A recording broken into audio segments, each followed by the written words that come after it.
Hello, guys. I'm pretty sure the audio's fine. I've been backstage with Kim Morgan and Joseph, Joe the astrologer. Both of them are good friends. Joe has been on the channel three times. Well, I think we've networked together 4 times now. Kim, I have known for seven and a half years, old Facebook days, corresponding back then. This isn't about the blame game. We're not here to blame anybody. We're here to talk about a very real phenomenon, about the division and the widening, just really the disparity between men and women and what is happening into the fabric of society. Because the result is very clear. It's been scientifically reported. It's been studied by governments. We are below the threshold for reproduction almost worldwide now, which means the target dates for archaics 2040 and 2046 was already a reset scenario, a world depopulation. But do our controllers already know this?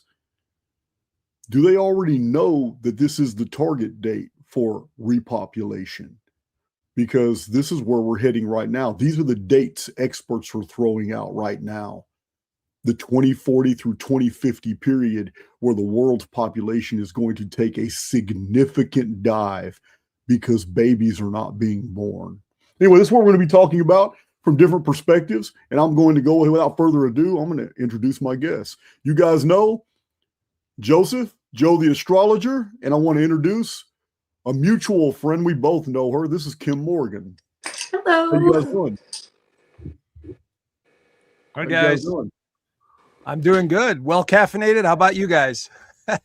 Very well caffeinated, yes. Yeah, exactly. I made sure I jumped out of bed this morning going, all right, this should be good. Let's make this happen. Let's do it. So yeah, I wanted to get, I'd reached out to you about it in an email. It's because you have a really unique way of looking at things through the filter of astrology. Mm-hmm. And it's not my area of expertise. I don't know anything about it. So when you responded to me and said, yeah, man, we can definitely see trends and like that and all that, I was like, okay, we need to talk about that. And of course, when you had asked me about Kim, it shocked me because she's a mutual friend. I didn't even know you knew her. So when you asked me about that, I was like, wow, man, it's perfect. Let's get a female perspective in here. Because, we need to be put in check every once in a while. Sometimes we're just going a little too hard. Absolutely. The thing that, and of course, Kim is not just a pretty face. There's high levels of intelligence here that goes beyond the ordinary in terms of also our history, our real history. I'm sure, Kim is going to chime in on all this. But when I heard her tell me about some of these ancient cultures and how society is basically there seems to be something going on here that the controllers or the simulation seems to be running simultaneously a program. And she connected the dots. I was blown away. I was like, whoa. And thank you for that, Kimberly. You're welcome. I when I came into contact with Jason's work, it was he found a hidden timed cycle as where I found basically a hidden bloodline with that cycle. And so just coming at it from 2 very different perspectives that people really haven't heard of because it's not talked about much, mm-hmm. which I think is on purpose. Yeah, I would agree. We had actually started communicating.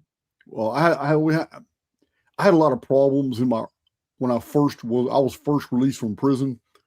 I automatically assumed that people wanted to be educated on some of the things that I was bringing to the table.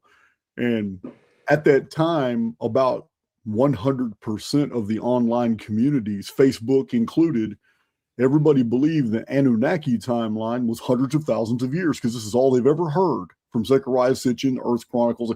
And when I got blocked off so many Facebook groups, and then there were some receptive mods and participants in a group called Eden Cafe. And Stephen Walsworth and Kim used to bounce messages back and forth on Facebook about, Zechariah Sitchin studies, Anunnaki history. So I didn't have a lot of people to talk to back then because I was being shunned by everybody. As a matter of fact, me being blocked off all these groups is what is the reason the archaic Facebook group was even created.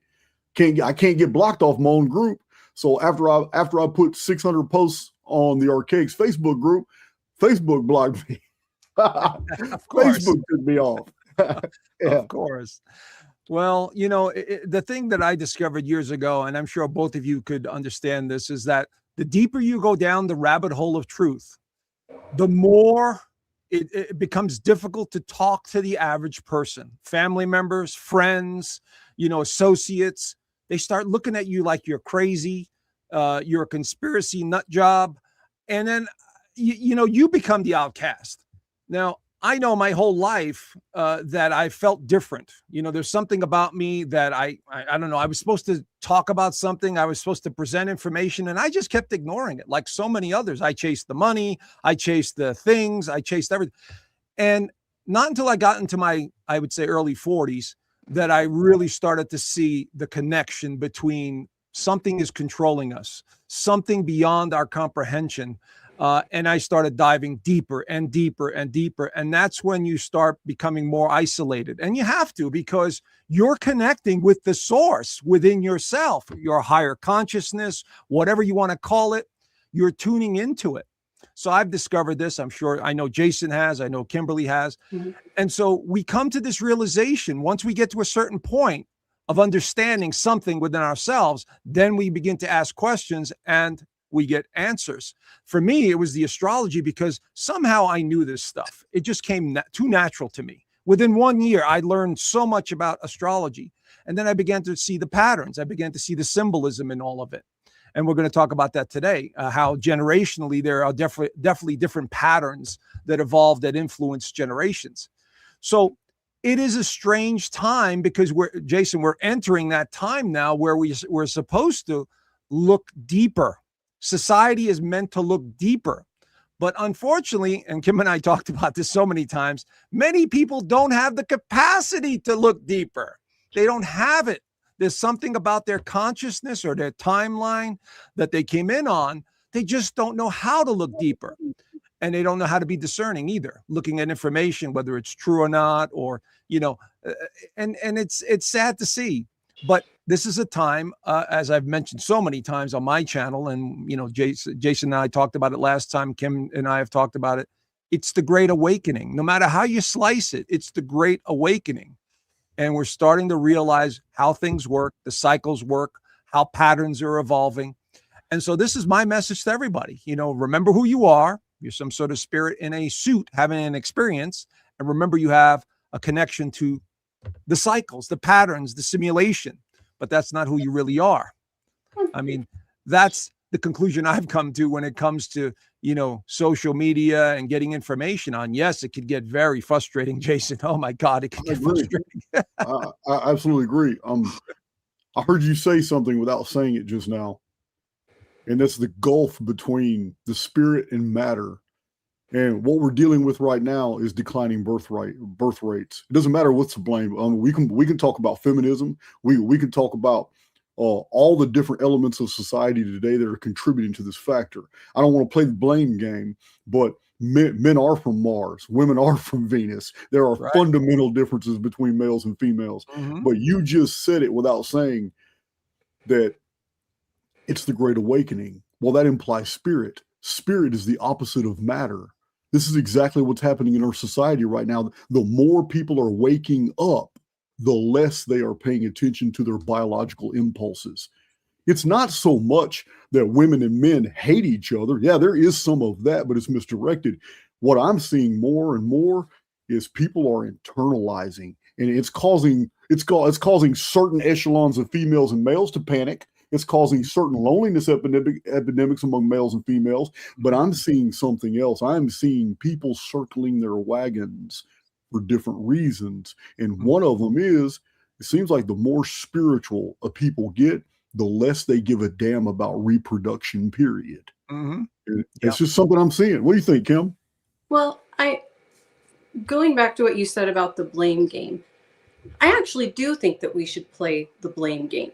But I don't think that blame game necessarily needs to be gendered. It doesn't need to be that men are horrible and they want to put women in cages, and, you know, like the ketchup bottle women protesting on the streets, thinking that they're going into the Handmaid's Tale, you know.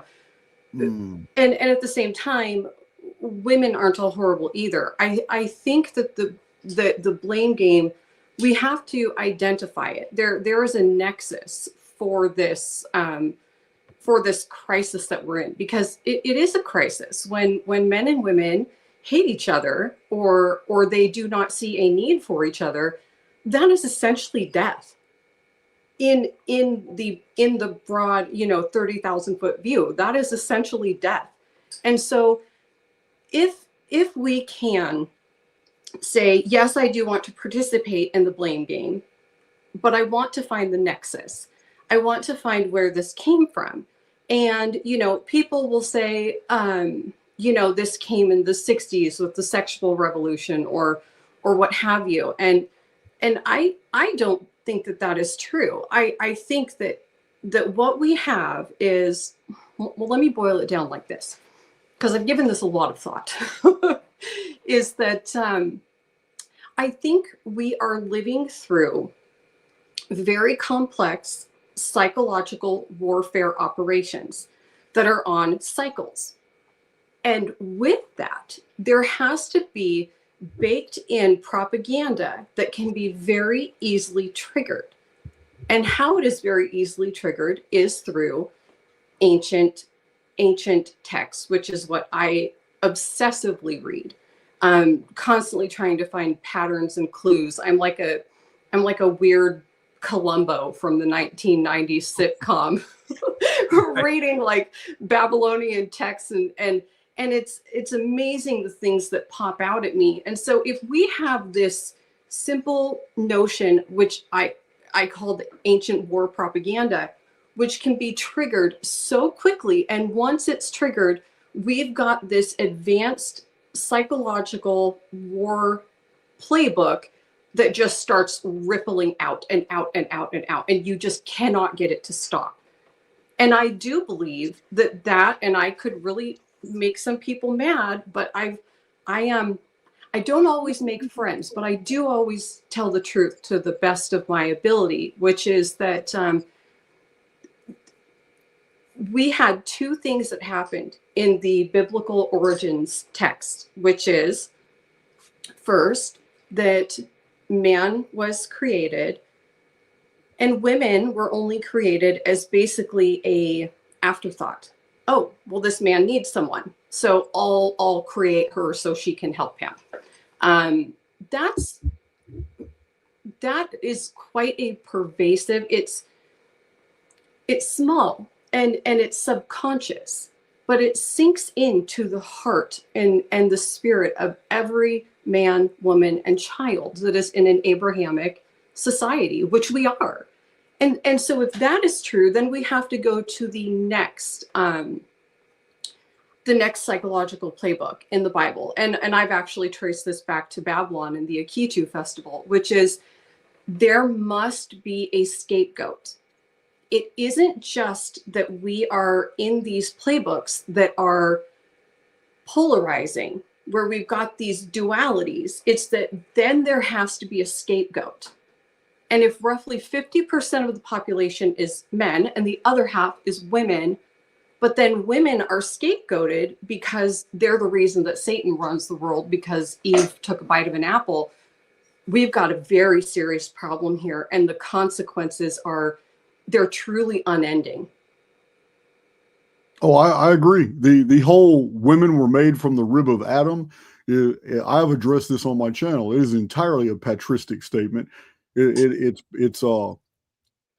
demeaning, but the Judeo-Christian interpretation of the Adam and Eve story is exactly what you portray. It is patriarchal, but it's not my interpretation. Mine is systemic reset, and it's a cover story for something terrible and devastating that had happened. And well, what if it's both? And Adam and Eve had to start over. Oh yeah, it very well could be both. No. Well, and I think that it because what you're saying, if this is a reset cycle, which it is, Adam and Eve are not the first. It is a reset cycle. But within that reset cycle, the very first thing that they baked into this, women were the cause of the fall. bingo.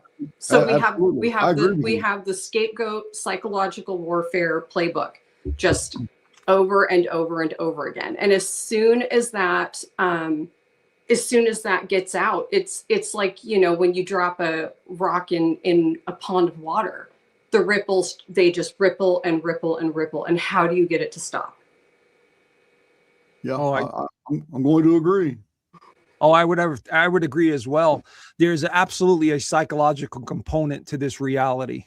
No doubt about it. The simulation, whatever they are, or whoever it is that's pulling the strings at the highest levels, whether we call them the archons, whether we call it the demiurge, it doesn't matter. It is, in my opinion, in my research, and I'm sure you guys would agree, it is some sort of frequency manipulation. It's some sort of energetic manipulation. But along with that comes this deep psychological understanding of human behavior that is beyond our comprehension. And I came to this conclusion, you know, studying the UFO, extraterrestrial stuff, all that, I could see the depth of the psychological component when people were really doing some honest research and would see the connection and things that were put forth and back and forth, and then going down into history. Now, I'm not a historian, but I know a little bit. And I realized this psychological component that dated back to this Anu cycle, and I don't even want to call them the Anunnaki because Kim corrected me. It's Anu and the key, and then this third set of beings that showed up. But anyway, my point being is there definitely seems to be something or someone who is psychologically advanced, if you will, or manipulative, if you want, that seems to be controlling things, and they understand the cycles. My God, do they understand the cycles? Whether it's numerology, whether it's astrology, whether it's the weather patterns, whether it's the seasons, it does not matter. They understand it very well. And they use them. They absolutely use them. And I've made predictions where on certain dates this was going to happen, and it happened, you know, because I understand their mode of thinking. Now, when it comes to relationships, it's an area that I think all three of us are pretty qualified to talk about, because we all three of us have very strong Venusian Libra energy. Okay. All three of us. This is why we're here talking today on this.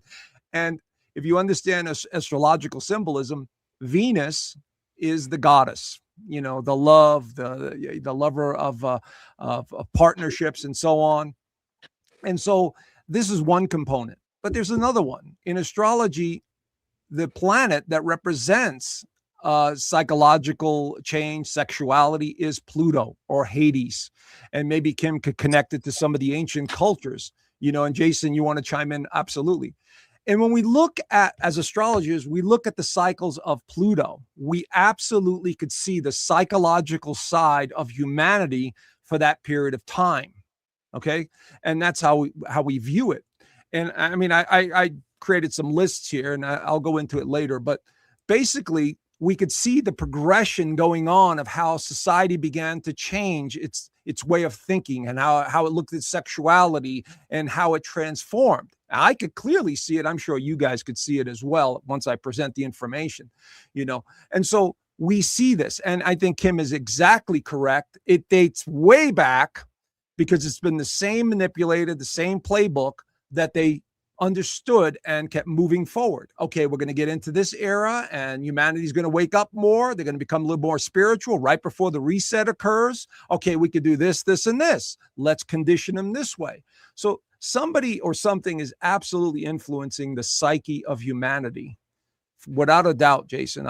There's no doubt in my mind, and I'm sure you guys realize it as well. I want to comment on cycles, just because when it comes to astrology, I'm unqualified to know those cycles or anything. But when it comes to cyclical phenomena, I believe I'm overqualified. Let me explain. Just yesterday,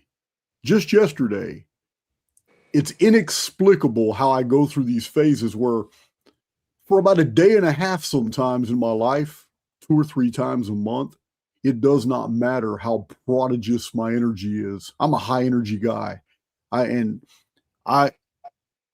inexplicable why about 3 times a month I just shut down. And it's like, damn, man, no matter what I read, how much I research, who I'm dialoguing with, whatever the discourse is, if I'm entertaining two different minds talking about something I'm listening to, if I get on my motorcycle and try to break pattern and go to a bar or a restaurant and I just absorb the environment, or if I meet a friend somewhere and I can't break out of it, it's like, damn, what is going on with me? And then it's like, it's a slow period. It's slow to me because of, it's like we experience a time dilation. When we are suffering something, it always feels like it's a lot longer than it is. But it normally takes me about an hour. There's an hour shift when I come out of that phase. This happens to me about 3 or 4 times a month. And it only happens for a day, day and a half. But when I come out of that phase, it may be 7 p.m. and I will do more from 7 p.m. till midnight before I go to sleep than I've done in the last 3 days. And that's why I'm just discussing cycles. There are rhythms and cycles in our life that are inexplicable to me, but I know that I suffer them and I've learned to recognize them. I just went through one yesterday and came out of it. And when I came out of it, man, I got a whole lot of stuff done. But going through it for me, because I am a man of accomplishment, I'm going to do something every day. And when I find myself in this little stupor, man, dude, it really F's me up. It F's me up bad. And I just have to wait and break pattern and do something, just wait to come out of it. I can't force it. It is a natural rhythm. I don't know what it is, but it's natural to me. And I just have to preoccupy my mind with other stuff. And then when I come out of it, Joe, I am on fire again. And I'll go for another 10 days or so. And then Jason, we're smiling because we have been texting this past week the same exact thing that you were just talking about. Oh yeah, you too? Absolutely. Yeah. Absolutely. I was doing, I think, when was it, Joe? Was it on Wednesday night? I'm like, Joe, I'm brain dead. My brain fell out of my head. It's no longer in between my ears. Wow. Wow. Right. Now, I have an explanation, and I can't prove it. But first of all, the moon cycle. Let's talk about the moon cycle. Every day and a half to 2.5 days, the moon switches signs. We know that. Okay. Then we have what's called void of course. Now, this is very important. We are simulcasting. What's that? Hold on. Yeah, go ahead.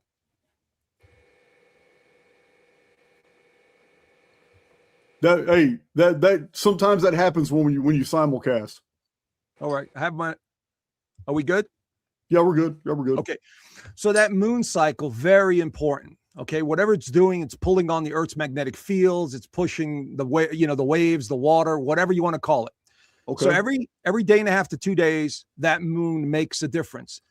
In the last couple of days, it's been in Cancer, which is in a position which is very strong. So we become more sensitive, we become more reclusive, we become more emotional, we become more tired. Let's face it. This is associated with that.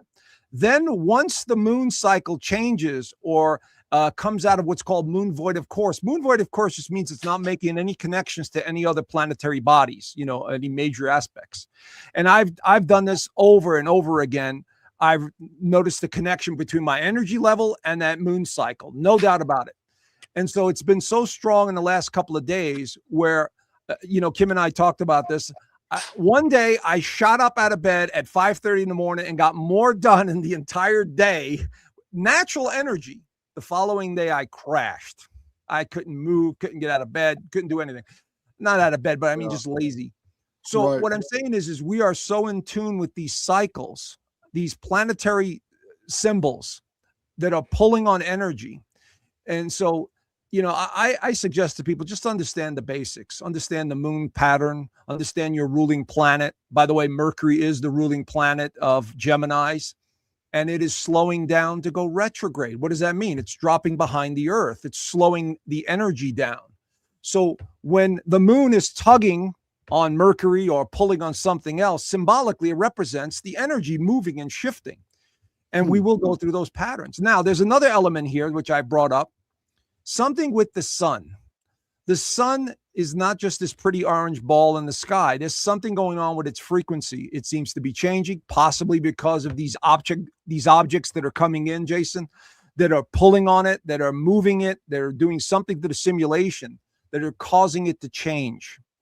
And I've mentioned this before on our last, that if a collapsed star happens, like they're speculating that Betelgeuse will collapse or has collapsed or is about to collapse, this will send a ripple of waves or cosmic energy towards us, which will affect the sun and also affect us.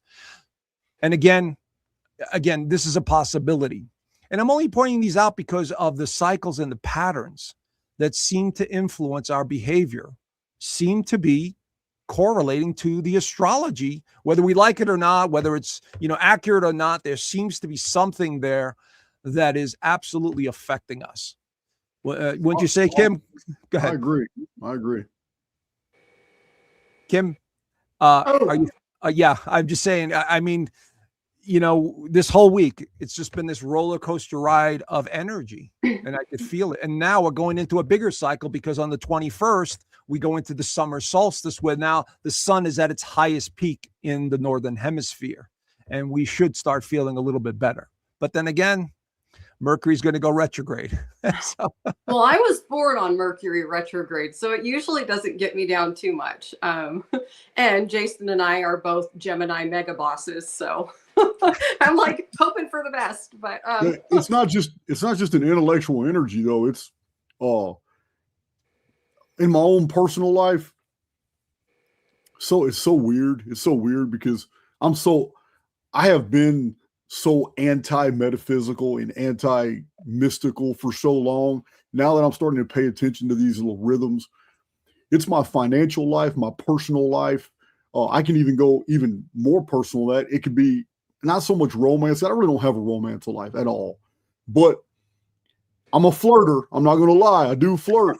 And sometimes I'll catch myself in public and I'm only being friendly, but other people take it differently. I engage in public conversations so fast and so easy. And a lot of times it's effortless. I'll just say something. And next thing you know, I got 2 or 3 people around me. We're all talking in a grocery store aisle. But it's everything, Joe. It's everything in my life. When it shuts down, it's like nothing's working. And then when I'm flowing again, it's every aspect. I'm talking about income streams are doing fine. Bills are getting paid just fine. Relationships, I'm communicating with people. I'm getting a bunch of texts and emails, and it's so weird because this energy and this cycle that you're talking about, oh my God, it affects every echelon of my life. I'm pretty sure I'm not unique in that respect. No. Go ahead, Kim, if you want to say something. Oh, I was going to say it does seem like they do time things, and by they, I consider it the Bible identifies them as timekeepers, and I do think that lineage is still very much running things, and it seems almost as if they are all-knowing and omnipresent, but I really think it is just cycles, and their ancestral inheritance is essentially they get to know how humans respond to X, Y, and Z astrologically, and so they can make these really long game plans. They can also do things just in a week's time. There's and I am not, Joe, you would have to talk more about this because astrology is just way over my head. But it seems like that some planets, like Uranus, for example, it's more of it will be where it is for like 7 years. And that is the influence of it in that 7 years. And so I think that as where like Mercury is more like short term. Am I okay? So no, I think that they are making these master playbooks so they know how to keep things going in the short term. They know how to keep things going generationally and long term. So it's not just that we have this playbook for a massive reset. We've got like mini playbooks. We've got mini playbooks for, monthly cycles, 7-year cycles of Uranus, the cycles of Pluto, things like that. And so because of that, and I think that really, that kind of segues into the topic of today, which is that when I look at the gender wars, whatever you want to call them, that's what I call them. there is a generational component to it, and it's a long game. So, you know, and I'll just be completely honest. There have been times in my life where I have felt the pull towards, I wouldn't even say feminism. It's the masculine defensiveness, because when women get fearful, they become more masculine, is where when men become fearful and upset, they become more masculine. And so women kind of come out of where they're supposed to be, and men stay where they're supposed to be, but it just might be, it's dysfunctional. You know what I mean?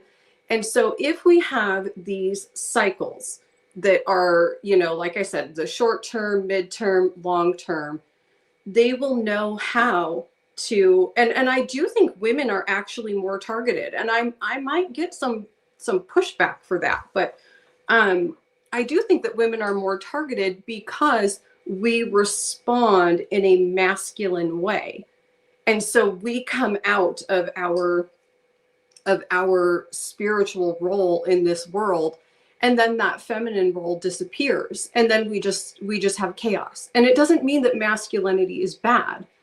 It means masculinity coming through women is chaos. I mean, it's like dark magic chaos. And so if we have these cycles, like, long story longer, because I can just go on these pedantic rants that could probably give Jason a run for his money. I got to take this phone call. Hello? Oh, Go ahead. okay. Go ahead. You're leaving me in good company. Hey, I can add some value to the women are targeted on a societal level. Mm-hmm. Okay, Fortune 500 companies have definitely targeted women more than men, Mm-hmm. and in two very fundamental ways.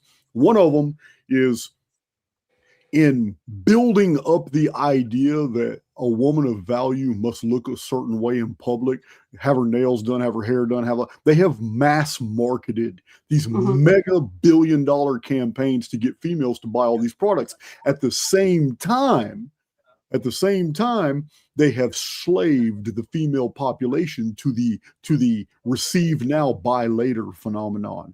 So we have a massive amount of females, younger females now, who are living far beyond their means, Mm-hmm. because they're getting online. I got to have that nail product. I've got to have that hair deal. I got to have that massage. I got to do all these little beauty boutique type deals, and they're not paying attention. And within 6 months, 6 months, the bubble bursts. Yeah. And they're absolutely unable to deal with it financially because they have bought everything after the fact. Mm-hmm. You know, that's financial predation. Oh, it absolutely is. And there's I mean, I see these young girls that are in their 20s and 30s, and I mean, they're spending thousands of dollars at the med spa, and I mean, they're getting their lips filled up, but like all the things, and I'm like, how in the heck are they affording this? Like, I'm 45 years old. I'm like I'd probably get Botox and crap, but I have bills to pay. Yeah. You know? I definitely do see it.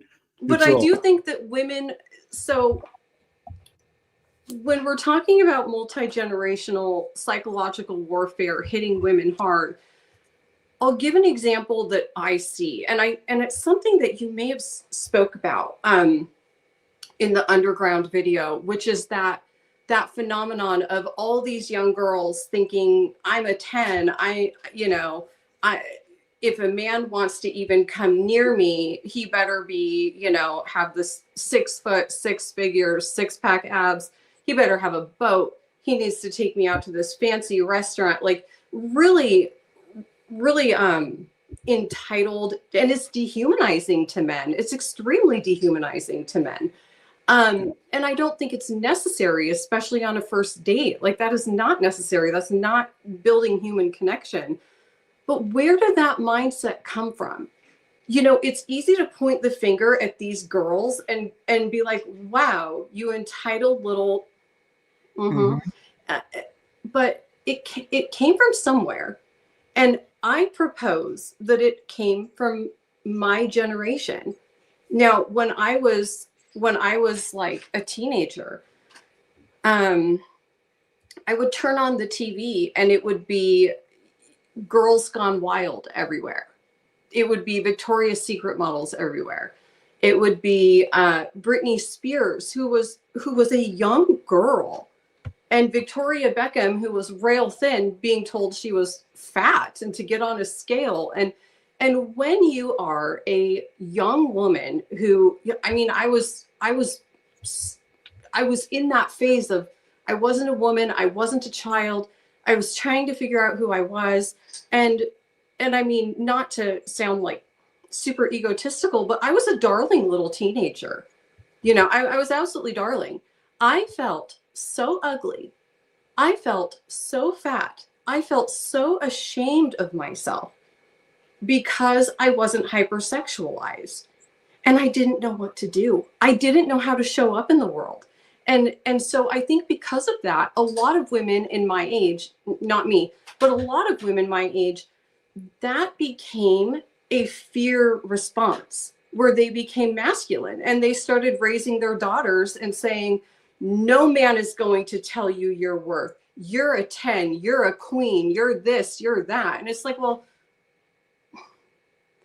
we have to be realistic, because that is, so do you see what I'm saying about this generational cyclical? And I could probably take my generation of the, you know, the hypersexualized women, and there would probably be a nexus for that in my mom's generation. And then that point for my mom could be anchored in my grandmother. The break with long-standing, centuries-long tradition, I've isolated it to the Roaring Twenties. The Roaring Twenties seemed like the greatest divide between the traditional role. And so, astrologically speaking, I would like to know what was different about the Roaring Twenties, because the 1910s were still very, very traditional as far as the role of the male and female relationship. Up until 1968 and 69, the man covered everything in the woman's life. Even in the United States, women were not allowed to have their own credit cards in the United States until the windows 1969 or to 1971. In that period there, women were all throughout the United States were now allowed to have credit cards. Before that, it's not that women suffered, it's that they could go anywhere. They could go to the new Dillards and the new Foleys and these massive places that were built to appeal to females, but they weren't buying anything. They were putting it on their husband's account. And the husbands who had the jobs paid for whatever was in that account. This is the system that was set up in those days. Around the time 69 to 71, females started opening up all their own bank accounts. Now they have the credit cards. This was at least 30 years after the traditional role between male and female started deviating. So you're right, it's a process, but I believe that the greatest divide when females started really understanding their own independence and what lifestyles that could bring them started with the Roaring Twenties. And the only reason it didn't really take off until the 40s and 50s again was the two world wars. This stopped all kinds of societal development. People circled their wagons. But right after World War II, you already know. I mean, even in the 50s was great freedom, but traditional values. The 60s exploded with CIA programs that were now designed to just, I mean, look, Woodstock, all that was CIA. Most of the musicians that came out in the 60s and 70s, we are now finding out today in retrospect that they are family members or sons and daughters of intelligence operatives from the 50s and 60s. So the whole Woodstock generation deal. So that's where I see it, Kim. I believe it began with the Roaring Twenties. Women were getting a lot of freedoms, and then all of a sudden, all society kind of got put on hold through the Great Depression. Dealing with the fallout from World War I, and then we went straight into World War II, and had to deal with that. So the whole females just really didn't break away and become super independent until about the late 60s and 70s. I totally agree with all that, Jason, and what you were saying, Kim. Sorry about the interruption. I had to take that call. Anyway, let me go into the astrology to give you guys a little bit of an understanding of these cycles and patterns that I've noticed in many others over. Now, we're talking about the 20s. When we're looking at the outer planets in astrology, which is primarily Pluto, like I said, but then you have Uranus and Neptune, and I'm going to tie that all in together. But during the time of Pluto in Cancer, Cancer is the symbol that represents the family, and it's the female sign. It's like the master sign of the feminine energy in astrology, Cancer, the moon. And Pluto is the transformer. It's the deep psychological side of life. It's the transformation that takes place over a period of time. So when Pluto was in Cancer from 1914 to 1938, we saw the family dynamics undergoing massive changes. In other words, we saw more sensitivity. We saw more emotions, probably because of the war. We began to see a change. Cancer is known to be a very protection sign. It's about protecting the family, the foundation. So we saw that starting to evolve. Now, Jason, you were saying in the 20s with the Roaring 20s. Yes, this is where the power of women started to empower themselves through music and through the Roaring 20s. In other words, the spirit was trying to come through. They were trying to cut through the stereotype of the feminine energy, the Cancer energy. Pluto in Cancer will do that. It will transform that energy of that sign. So we saw all of that going on. And you're correct about the 50s, because when Pluto entered Leo, we saw this baby boom generation. Now, Leo is a totally different energy than Cancer. Leo is proud. Leo is notice me recognition, being dramatic, wanting attention, but also being very romantic. So this is why we had this mindset of, we need to be seen in a certain way. This is where women were dressing really nice. They were focused on their hair. Men were wearing suits. And there was this sort of response that we need to live our lives in a very prideful, certain way. So we could see that in a generational. Then that generation from 1938 to 1957, we could see the man dominated the household. We could see he went to work and he provided for everything. He was the leader. Like the lion, symbolic of the lion in the jungle. The male lion is the leader of the pride. We could see that in the generations happening at that time. Then when we get into the Pluto in Virgo, this is where everything started to change, Jason. And you mentioned the CIA and the drugs. Virgo is associated with addiction. It is associated with medicines and science and drugs of any kind. And so we saw the introduction of these components to change the dynamics of society. Now, I want to point out one thing in the research that I've done, and you guys have probably done the same thing. Let's face it, these psychopaths, and I mean the human ones that are running this planet right now, they've always known we must destroy the family. That is the core foundation of humanity. It's always been family. You get together with somebody, you have a couple of kids, you live in a house, the whole 9 yards. They knew this in the late 1800s, because they understood cycles. We need to destroy that family. So they started pitting people against each other, black against white, women against men, and we started to see that dynamic unfolding, and they were using it simultaneously under some of these cycles and patterns, you see? Yeah. So, and so that's what I've come. Let me say one more thing, and then I'll shut up for a second. Getting back to what Kim was saying about the generational thing with sexuality, people born between 1981 and 1985 were born in Pluto in Scorpio. Scorpio is the sign of sexuality. Pluto is its ruler. So during that period of time, 1981 to 1995, sexuality was at its peak. Look at what was going on in society. You had sex everywhere. People were just hooking up left and right, even more so than the 60s and 70s. But there was also drugs. There was disease. There was this psychological component happening very deep and profound in the people. Now, these time frames that I'm giving you here, when people are born under these periods, they will be influenced by those dynamics. For instance, Pluto and Leo generation, they're still, you could speak to an 80-year-old today and they're so proud.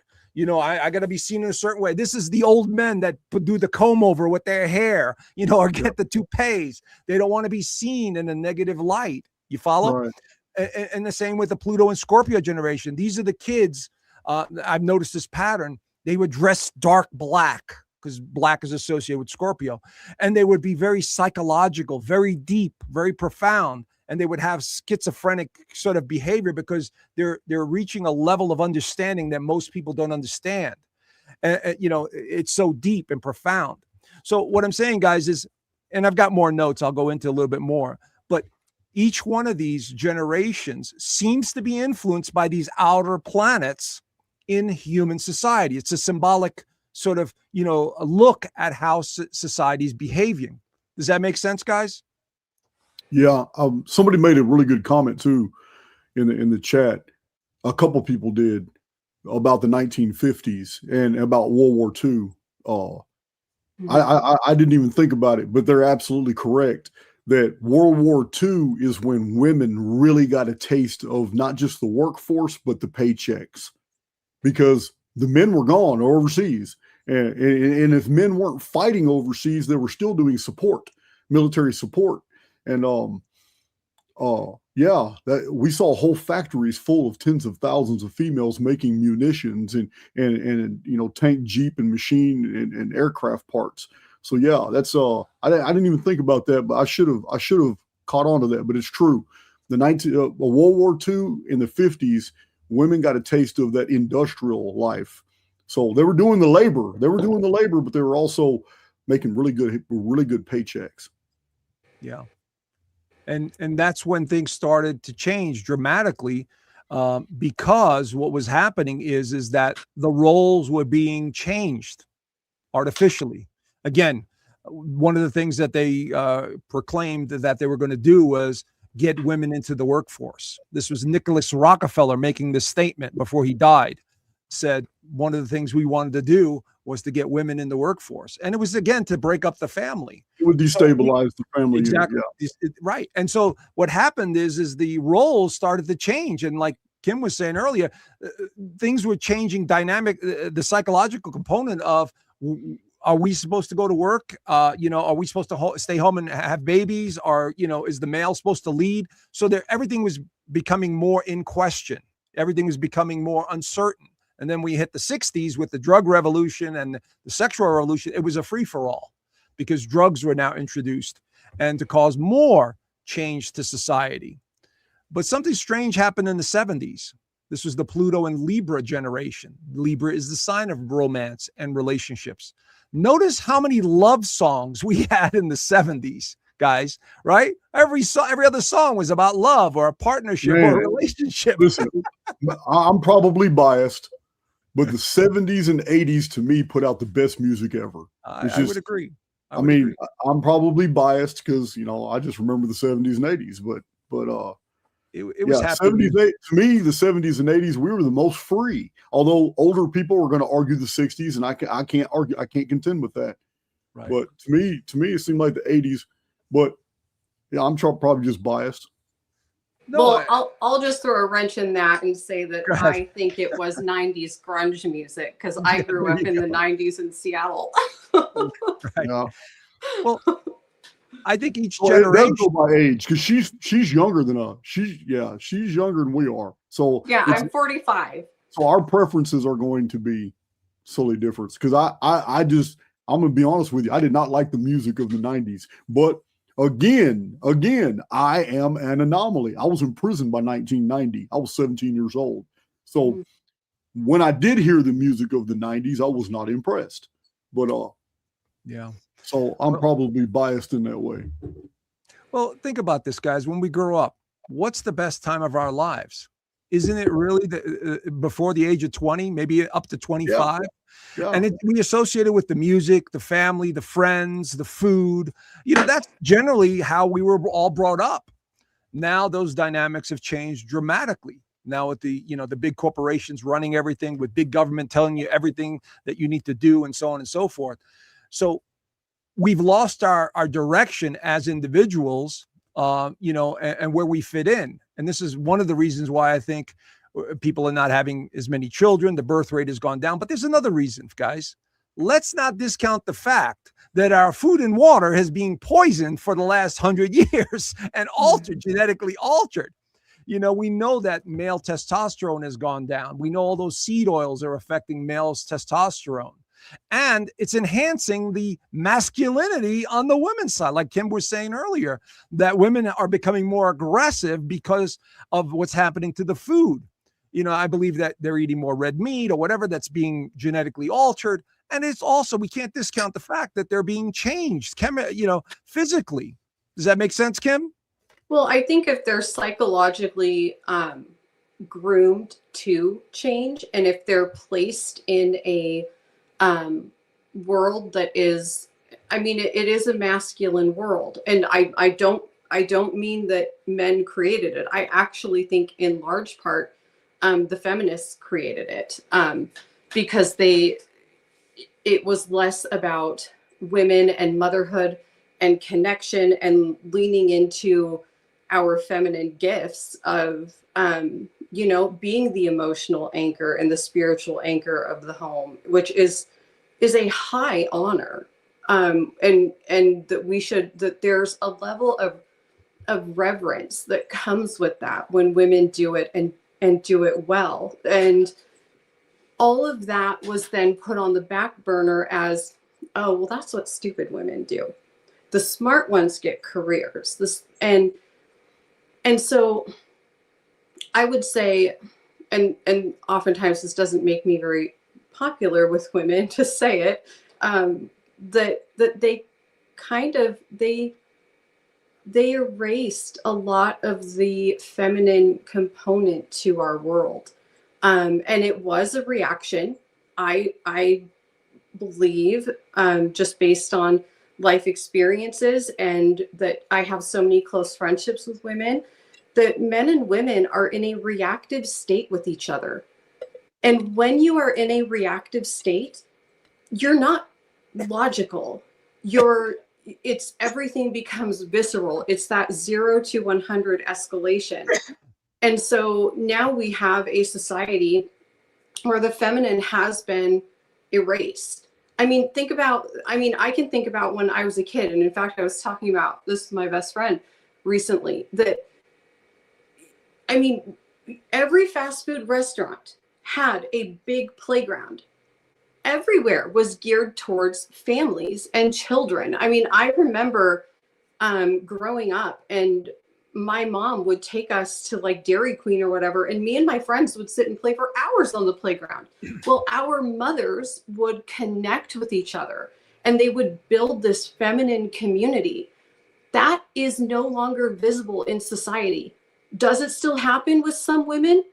Sometimes. I strive for that because I desperately need my women and feminine connection. But in the world at large, it's really not that present anymore. It's hidden away for women that even do it. And so we have a masculine world. And again, this doesn't mean that men are bad or that we live in a patriarchy. I don't think we do live in a patriarchy. I think we live in gender confusion and chaos. And so, I think that because of that, women are in a reactive state all the time. And if they are in a reactive state, they are masculine. They are becoming strong. They're becoming defensive. It's like, and everything that makes us a woman kind of dissolves. And then men are like, well, I'm just going to be by myself then. But what does that do to men? See, men see this as a win, because they're like, well, fine, I just won't pay for you. I'll just save all my money. I'll just buy the stuff I want. I'll do whatever I want. What's inspiring the men? If they're living in a purely masculine world, what is inspiring the men? Because if you see a man that has a woman or a wife that he adores, that man, he will be inspired to do things all the time, because he needs that feminine. He needs that emotional connection that he can't get with men. Does that make sense? And so it's not that I don't think that we actually live in this patriarchal construct that feminists are trying to get rid of. I think that we live in it's genderless chaos is what it is, because men can't really be masculine either. Because if you're masculine, you're horrible. I mean, God forbid you look at a woman. Definitely don't compliment her. I'm not real good at isolating the causes of these these interrelationships and all that, but I'm really good at seeing effects. And the effects that I have seen is that there are women all over social media complaining right now that no men are going to singles events. There are women that are complaining that men, for fear of being put on a TikTok video, or for fear of being labeled creepy, or for fear of the new catchphrase now on social media is men are acting like predators. Okay, well, none of these men have been prosecuted. None of these men have done anything. But it's you mentioned it earlier, Kim, when you were talking about a lot of these females in the younger generation. It has to have been, the trigger must have been in social media, but something has overly inflated their value to the point where they're only going to accept the 1% of males to the detriment of 99% of the men that are out there. Because if you were to get a calculator out and just do percentages, all the women that want the 666, the 6 foot tall, 6 figures, 6-pack, well, if you were to go simply by the geographical area that female is located in, like for you, Pacific Northwest, and you were to use a calculator and go by that, you're going to find out that 0.1% or something, might be 2 zeros, 0.001% of the available bachelors anywhere within 200 miles even fit that criteria. And if thousands of women all have made that their litmus test, they have priced themselves out of the societal arrangement. They're living in a fantasy world that will never be fulfilled. So all over social media, like I said, I can only judge things by their effects. And the effect right now is that men have cashed out. They are buying homes and living alone. They are investing in their hobbies. They're investing in the things that they want. They are not going to bars. This is another huge complaint in social media. There are no men at these bars, and like no men at singles events. One video I saw, a lot of the women were talking about, you know what, just 5 years ago, there was always men here at the park. And a lot of women would pick up men at the park, and everybody's there watching their kids. So it's gotten to the point where men don't want to go be seen in a park anymore because someone's going to put them on a TikTok video and say, we got this guy hanging out at the park with all these kids. And it's gotten so toxic that men have just checked out. They've opted out. And the videos on social media are not of men talking about a loneliness epidemic. It's of men explaining why they checked out. It says, man, you know what? I can't win.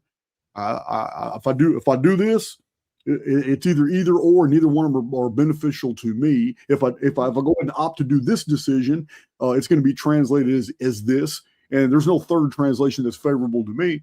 I just can't win. So I'm not saying that's me personally. I do live alone. I do have a house, but I'm also in a very unique situation. I have basically pledged my life to a community, so I'm kind of married to my community. And to be in a real serious relationship with a female would be very unfair to her. It would be unfair to her because I have told every woman that I've ever dated that this is my life. And it's probably, and you can say what you want to say about how you'll accept that, and it's all cool. But we already know what 6 months down the line is going to look like when you realize you do not have my attention. Well, and I think the issue with that is that I'm actually kind of the feminine mirror of that, in that I have devoted my life to basically scouring the ancient records and trying to figure out where these inversions and psychological playbooks were formed. And that other than being a mom, because I am a mom, other than being a mom, that is my due north. That is what matters to me, and my purpose in life. And I also think that men and women, I think one of the problems, and I don't know, I mean, this is just my observations. I think that we're too reliant on each other. I think that we are way too reliant. I've noticed over the course of my life that when a man and woman gets in a relationship, they kind of close out the world. And it's like they aren't hanging out with their friends as much anymore. They're fully immersed in each other until they can no longer meet each other's needs. And they can't meet each other's needs. It's not possible. It's this undue burden that has been placed on men and women in these relationships, is where, women need other women. We need that spiritual connection. Like, I can't get that from a man.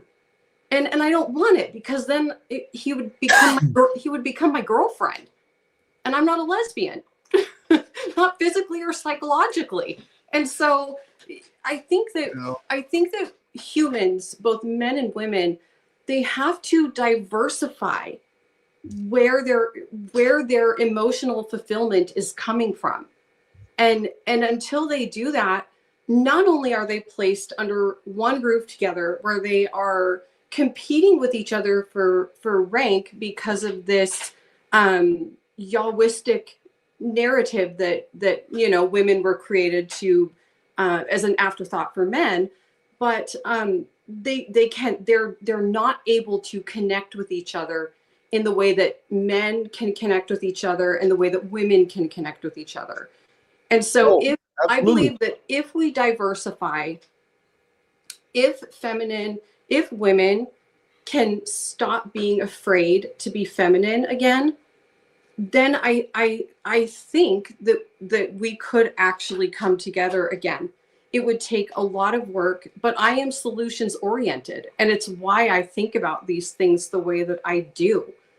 Because, like I said in the very beginning, that where we are now, men and women and their relationships, this is a death spiral. We already hit the tipping point. We hit the tipping point about 15 years ago. Well, and I didn't want to get dark, but before the end of the video, I'm gonna give you about a 2-minute picture of what 20 years from now looks like. But, well, can I say this? Listening to you guys, I mean, there's so many thoughts running through my head. The first thing is the Venus and Mars thing from John Gray, the book. Men are from Mars, women are from Venus. Men and women approach life differently. Men go into their caves when they're uncertain. They withdraw, and women, on the other hand, need that emotional connection. This is what Kim was talking about, the friendships and to talk and to express themselves, which makes perfect sense when you look at the dynamics of men and women. Also, when you look at the animal world, if you want to understand, human behavior, we can't discount the fact that the animal world, there's a biological urge to reproduce, which has been taken away in humanity. It's been, that gene, that testosterone has been weakened. It's been reduced. It's been, suppressed.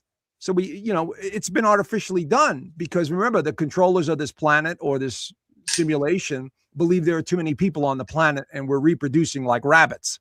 So they've always known that they're going to have to slow the growth rate down of society. So we're at that point now, and I think they chose the 20th century to do it.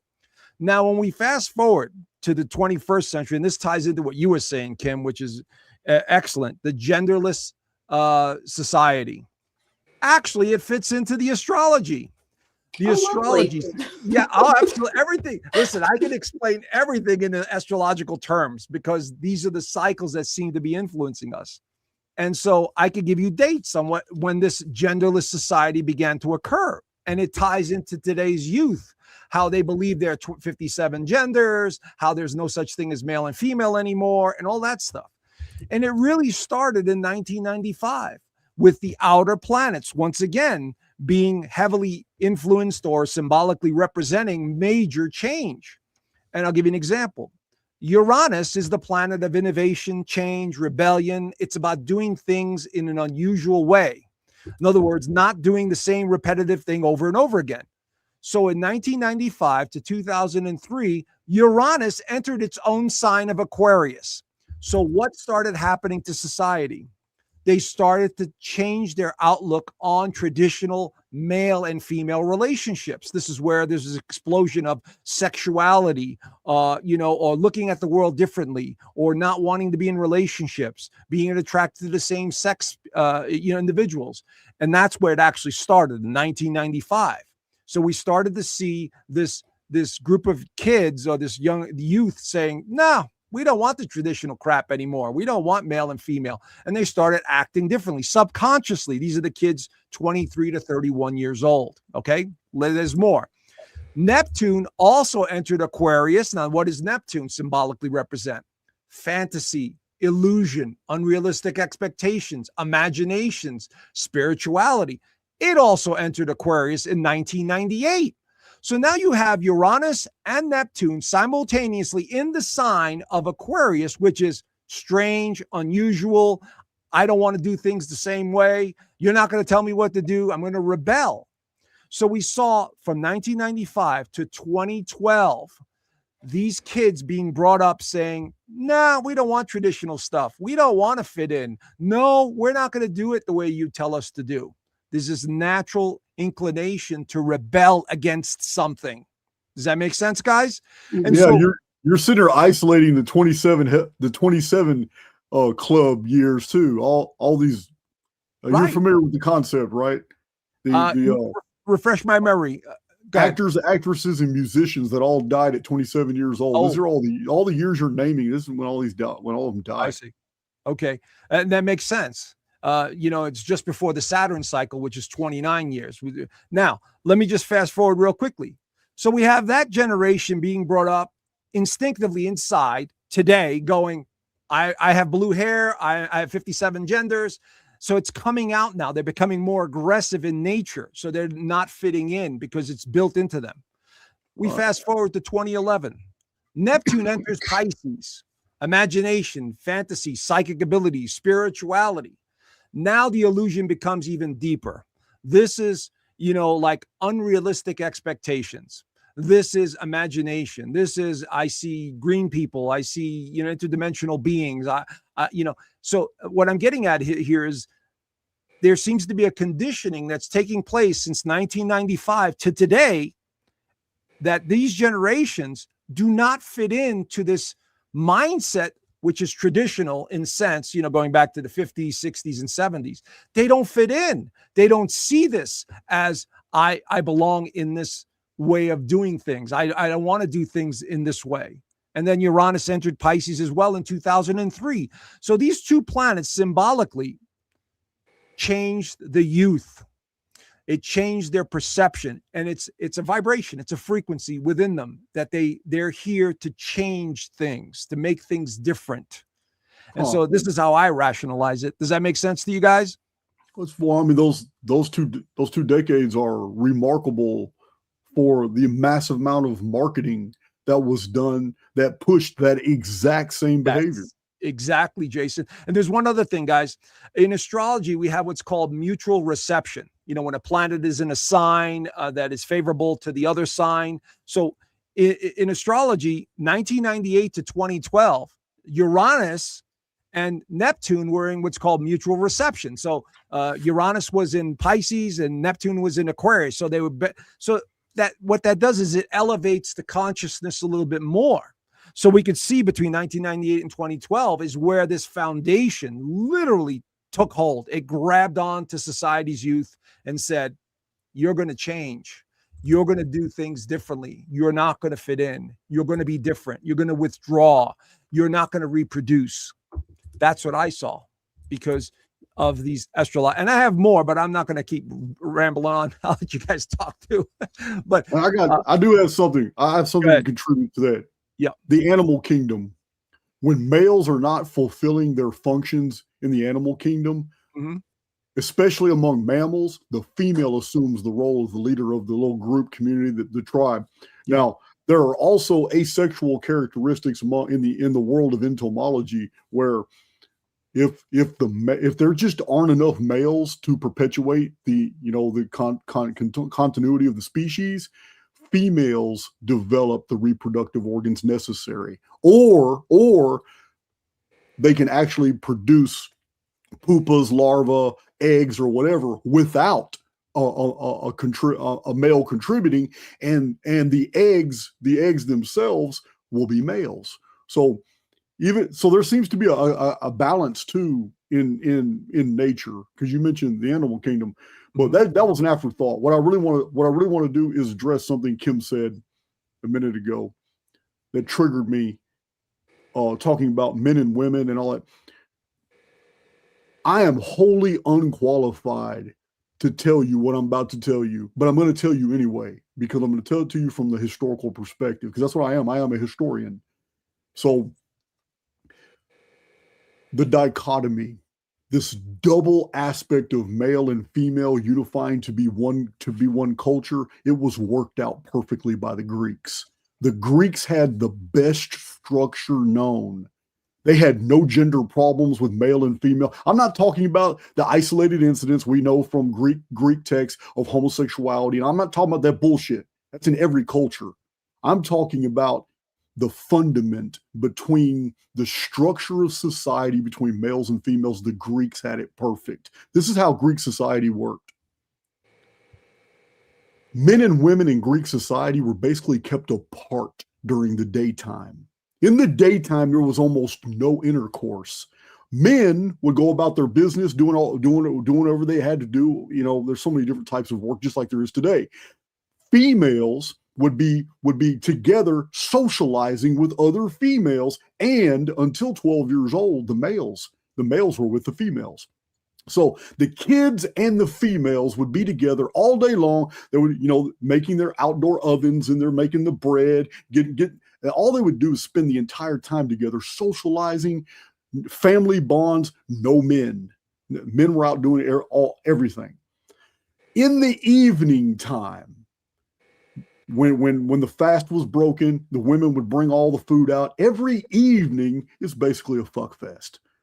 You haven't seen your wife all day or girlfriend all day long, your family, and only after eating and after everybody's talked and shared the day and all that, only late at night, now all of a sudden it's a totally different dynamic. Now you are with your mate at night, which is going to be broken. As soon as the sun's up, men are gone. Men are gone, already doing their thing again. What it did is it created the situation where people weren't suffocating each other. In today's relationships, men and women, because they're married, they think they got to be attached to the hip. And to me, it doesn't work. That does not work. You understand? It just doesn't work. I have affinities, and I could actually engage in a relationship as long as she had something else to do. If she had her own thing to do where I wouldn't feel like I was ever suffocating her, I would engage in some type of long-term relationship. But the Greeks had it figured out, because by keeping them separate all day long, doing in their own little old worlds, women got the social interaction they needed all during long. And then by the end of the day, they were sick of being around other women, sick of it. And when they were around their man, listen, I'm gonna go straight street on you. They got their bang on, and it had more meaning. The physical contact, the romance, the eroticism, the hardcore sex, whatever you want to call it, it always had more meaning because of all the time that was away. And this was the structure of Greek society. They kept men and women were kept separate, except for they slept together. Other than that, they had totally different lives. And I believe most of our problems are we just suffocate the shit out of each other. And you live in a house with somebody and you're there around people lose their value the more you're in contact with them. That's just my observation, and it's from the historical record. Well, go ahead. I 100% agree with that. And I live that. That is the model that I live by. Because if you do that, I think I question the narrative that you stick one man and one woman under a roof and then they become one. And it's like, well, no, they don't become one. They become annoyed. They become categorically annoyed. And so it's interesting that the way that the Greeks did it, it is vilified today. Oh, they were just orgies and degenerate and blah, blah, blah, blah, blah. And it's like, or maybe this is actually biomimetic. Maybe this is how things are supposed to be, where men and women are not becoming each other's everything because they cannot be, and they don't get sick of each other. And women form community together. And in that community, children feel loved and supported. Their moms are not overwhelmed trying to be boss babes. And they get to have it's essentially, the way I see it is, women are creating this nest for the young children to grow up in their formative years. And then the men come in and they create this reinforced nest for the women and the children. And I think that that's how it works, instead of just having two people under the same roof driving each other absolutely crazy. I agree. And that's even taking out the narrative of becoming one. You can have two people again. I agree. This person, Sarah, whatever, LPW, I'm putting that on the screen because she's absolutely correct. Mm-hmm. It That's was what I all was going to say, the native cultures. cultures. I'm sorry, So, go ahead, Jason. I did say Greeks, but that's because I have them all. I have every Greek writer. I have the translation. I have whole shelves full of another Epictetus to Plato, Aristotle, posterior analytics. I have Thucydides. I have every Greek writer that I've ever been able to. So I've studied the Greek culture, because that's the one I'm most familiar with. But she is absolutely right. It was all historical cultures. Mm-hmm. It was only up until recently that we started basically having this new structure where a man and female are around each other all the time, and it's not the way it's never been that way. When men and women came together, it was a special time of day, because it wasn't all day. So, yeah. And you beat me to it, because while you were telling talking about the Greeks, I kept thinking of Native Americans and the indigenous cultures as well. And, they were doing the same exact thing. They go out for the hunt for the day, come back at night, and all of that. But the other thing is, when we look at the 20th century, let me focus on that area. Look at the introduction of the financial system. This is something that contributed to the downfall of human relations as well, because now you have this group of people that now wants to take over the world and create the enslaved society through the financial means. Before, it was mostly localized, in different countries, and maybe they moved out to different areas and so on. But then you had the introduction of this group of people that introduced the banking system. And in order to make that banking system grow, what did they have to do? They had to get people into the workforce. So first they start the wars. They cause destruction, right? Then they rebuild. And where we were talking about earlier, women went into ammunition factories. And, so there was a systematic progress of destroying the family at the same time these psychopaths are enriching themselves. And the side effect of all this is that they were slowly changing the dynamics between men and women. Does that make sense? Because you got a lot more to think about. There's more stress, especially after the 60s. I would say after the 60s, it became more you could see it more and more in society after the drug revolution. You began to see, we need to go get a job. We need to get an education. We need to make money. We need to get a degree. We need to do this. So the dynamics of men and women, I believe, started to change at that point in the 70s and 80s. And, and now it kicked into hyper high dimensional gear here when we got into, I'd say, the 2000s. When we look from an astrological standpoint, Pluto enters the sign of Capricorn. What is Capricorn? It is structure. It is business. It is money. It is, achievement. It is creating something out of nothing. Now we have both men and women chasing money, chasing status, and of course, all the entertainment, the magazines, everything has been pushed upon our youth. I mean, every supermarket had these magazines of beautiful women on there or fancy cars. We were slowly being conditioned. So what I'm saying is we slowly started to detach from the natural world in the 70s, especially in the 80s, in the 90s, and now today. And this is where we're at in terms of the relationships. We see things now, and I'm talking about generationally. You know, these kids born, what was it, after 2008? Let's see, 2008 to 2024. These young kids, all they know is technology, making money, resources. You know, what can I get out of this? What can I make? What can I create? And the idea of having a family or a relationship is almost unheard of, because Capricorn, and I'm not putting any Capricorns down, but it could be a very cold sign. It could be a cut and dry sign, the sign of Capricorn and Saturn. Which makes sense if you're right, and that Capricorn represents corporate business world as well. Right, exactly. And so we have that mindset. So we have a generation that's being brought up on technology and making money. Look at all these tech bros. You know, they're all about making money and technology. But then again, some of them are just psychopaths. But my point being is the dynamics for human relationships have dramatically changed at this point. You know, there's no turning back here, guys. And you know, JC, you said you don't want to, you know, depress anyone with bad news. From this point forward to 2040, 2046 with Pluto and Aquarius, this is not about family. This is about community. This is about, you know, how society is going to change.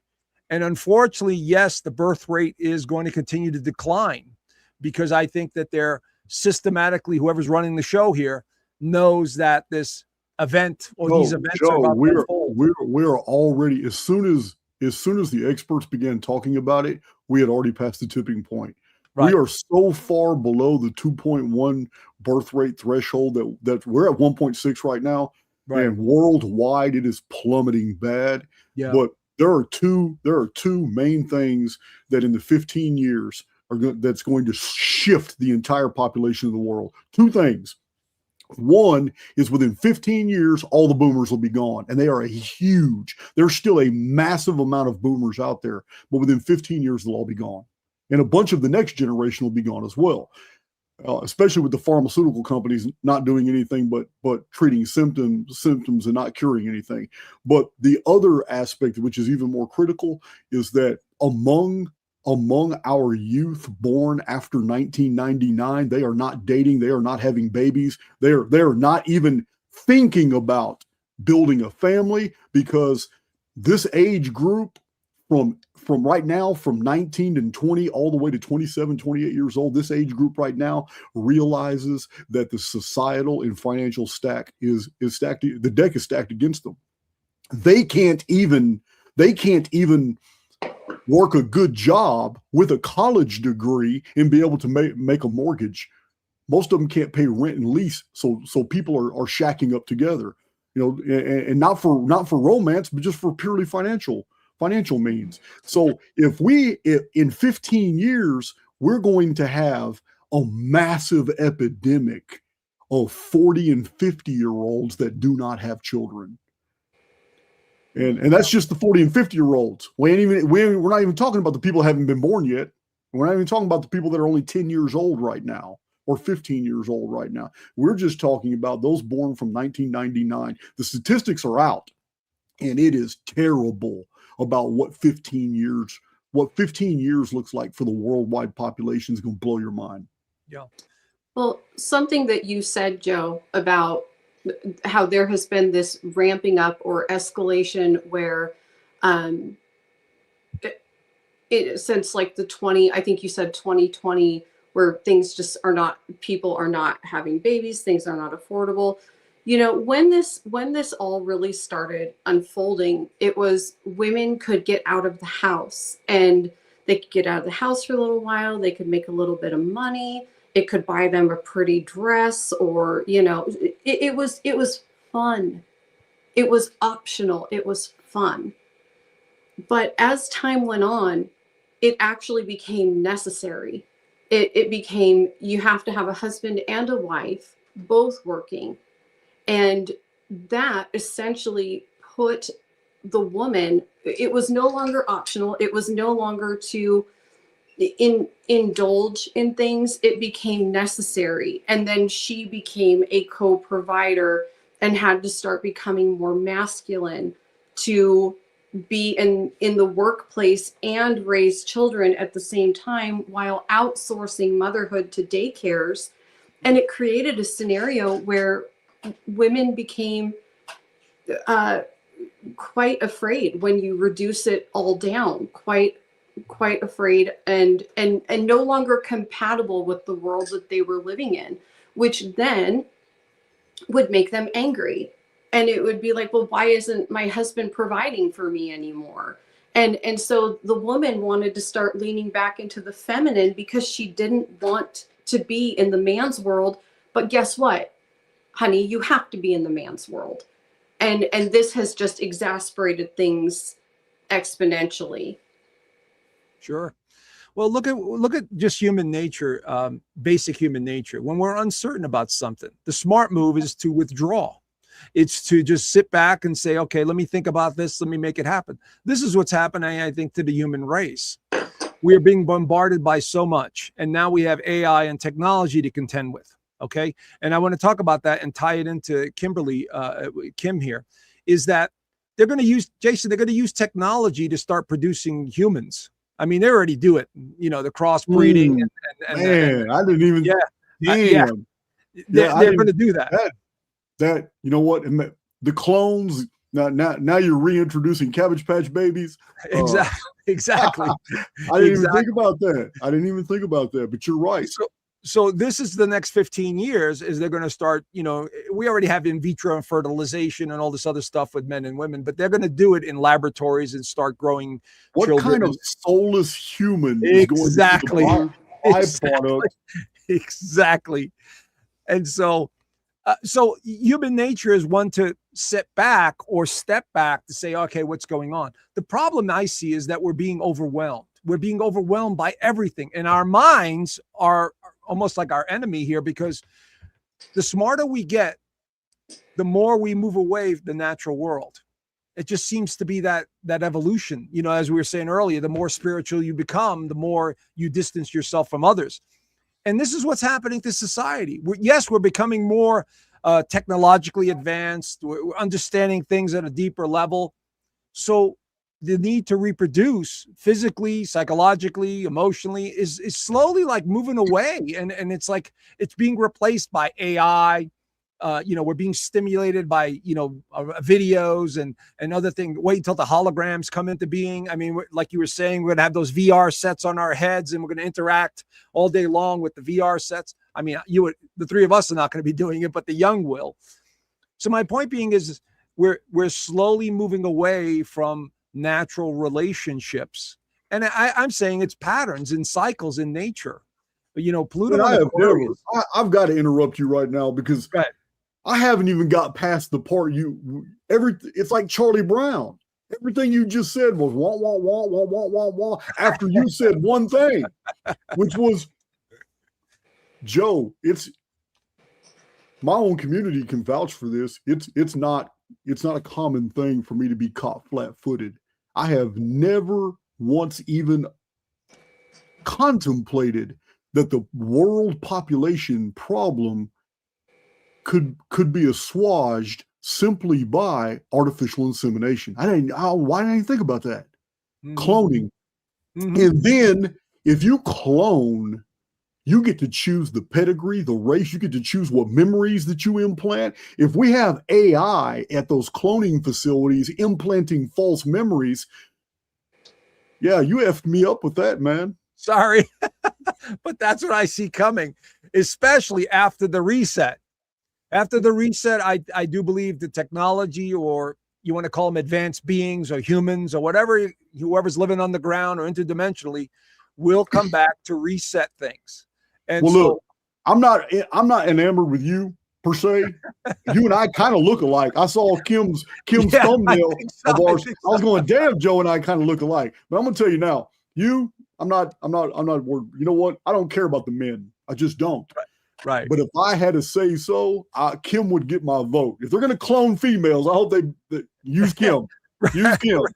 Standard of beauty right here. Just use Kim. Right. You, I don't know, man. You know what? I don't know. I don't care what the guys look like. Right. Yeah, just make me taller, because I'm only 5'1". At least make me 5'8". My goodness. All right. When you're on camera, nobody knows how tall you are. Exactly. But Whoops, Kim, but Kim, I wanted to ask you, because we've had many conversations about these ancient cultures and how it ties back into them influencing the society and male, especially the females with the Sophia symbolism and all these females.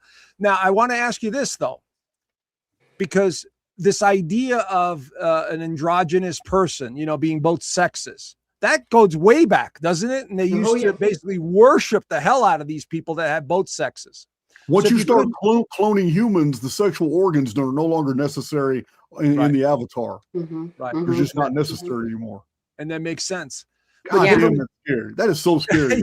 It is. It absolutely is. But Kim, could you tell us a little bit about some of these ancient cultures and how they viewed an androgynous person or sexuality and through the mythologies that they incorporated, because it's very important, Yes, it is. And I'll try not to go on like a 45-minute tangent now that I'm done blushing because of Jason. It's like, I knew he was going to embarrass me.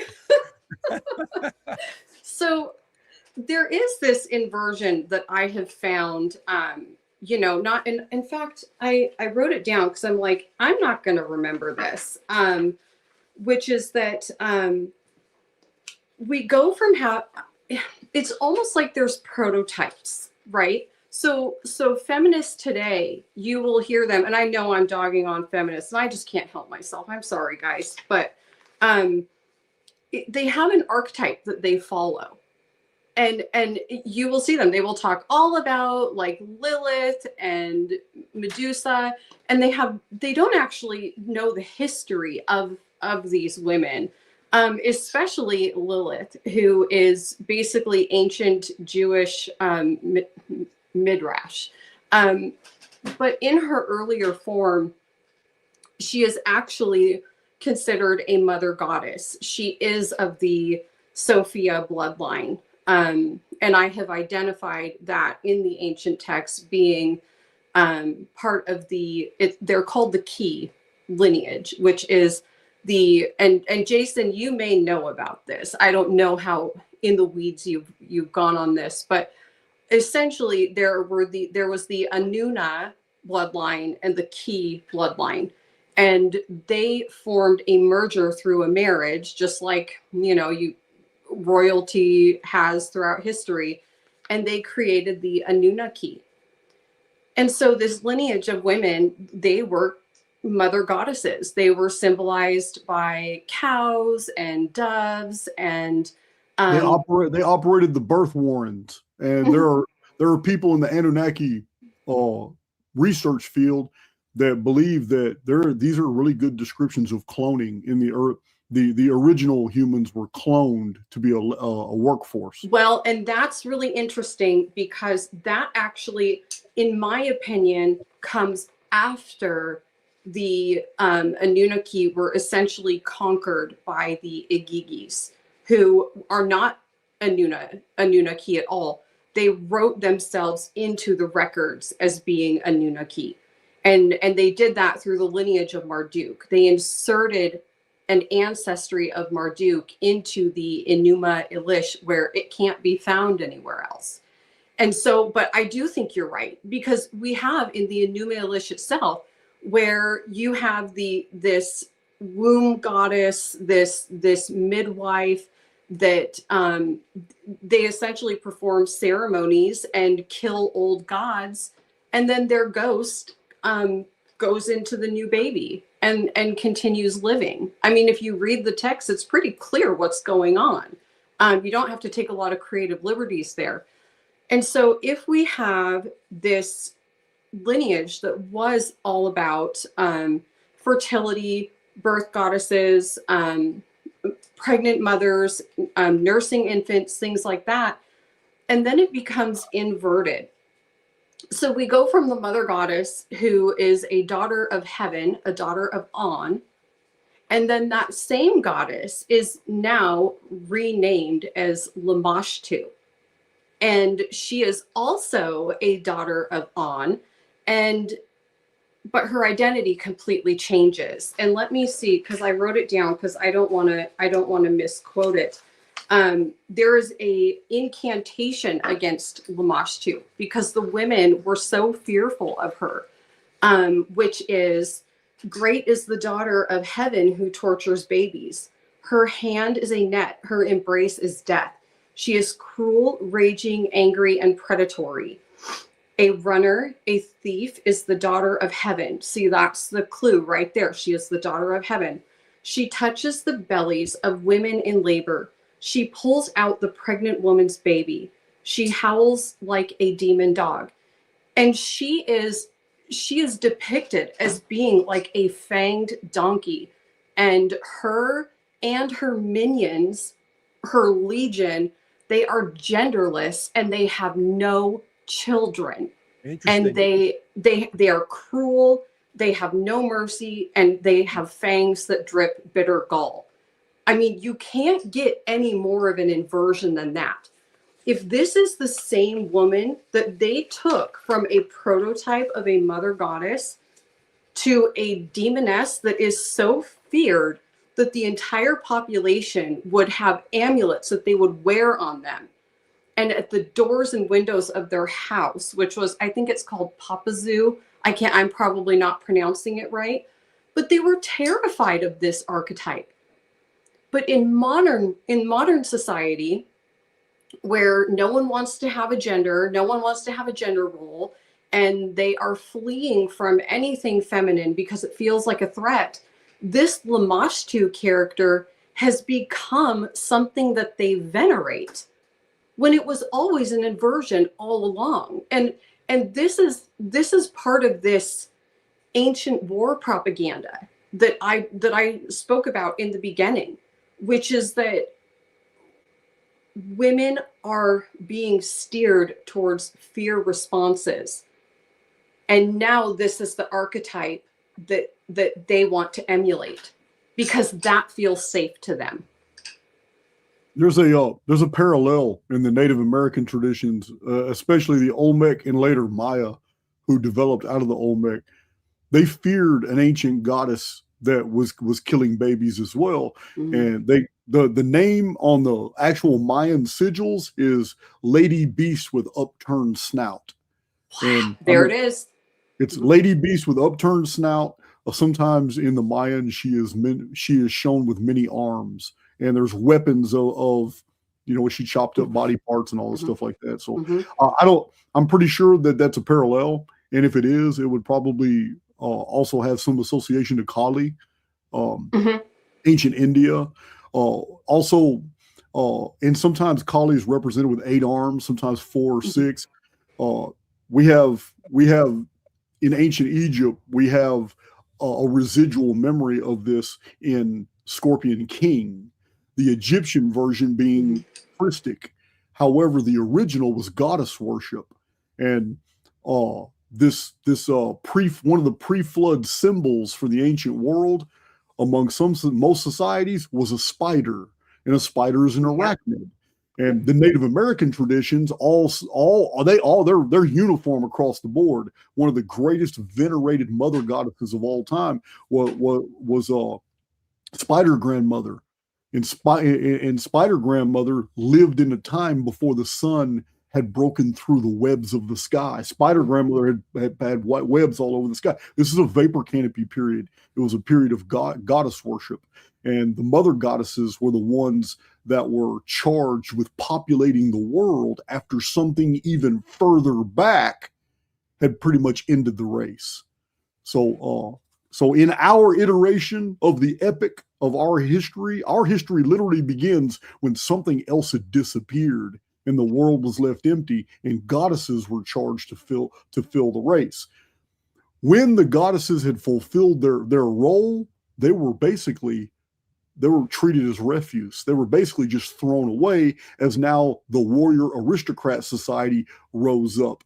And because the people just wouldn't let the goddesses be maltreated, this is why the earliest pantheons, you find the residuum of the goddess worship in the fact that the male god still had to take a consort, or the people wouldn't accept their rule. So they got their authority through the female.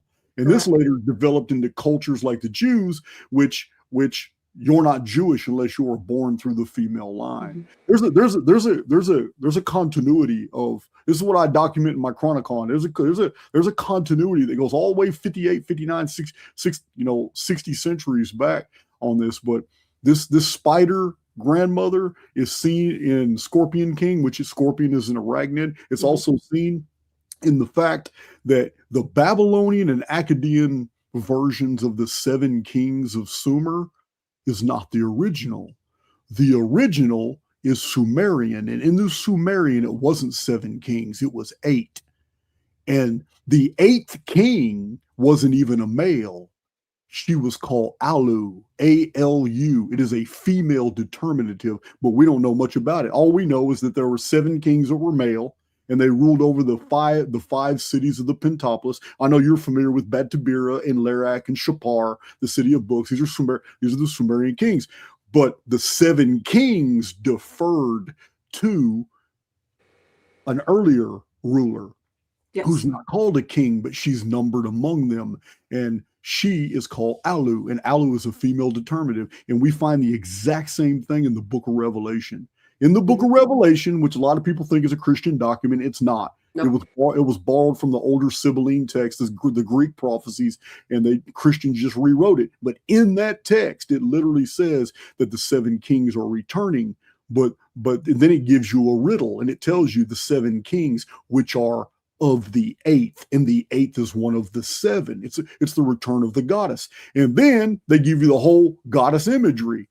The queen sitting on the scarlet beast with 7 heads. It's all a resurrection of the old. No, it's Revelation 17.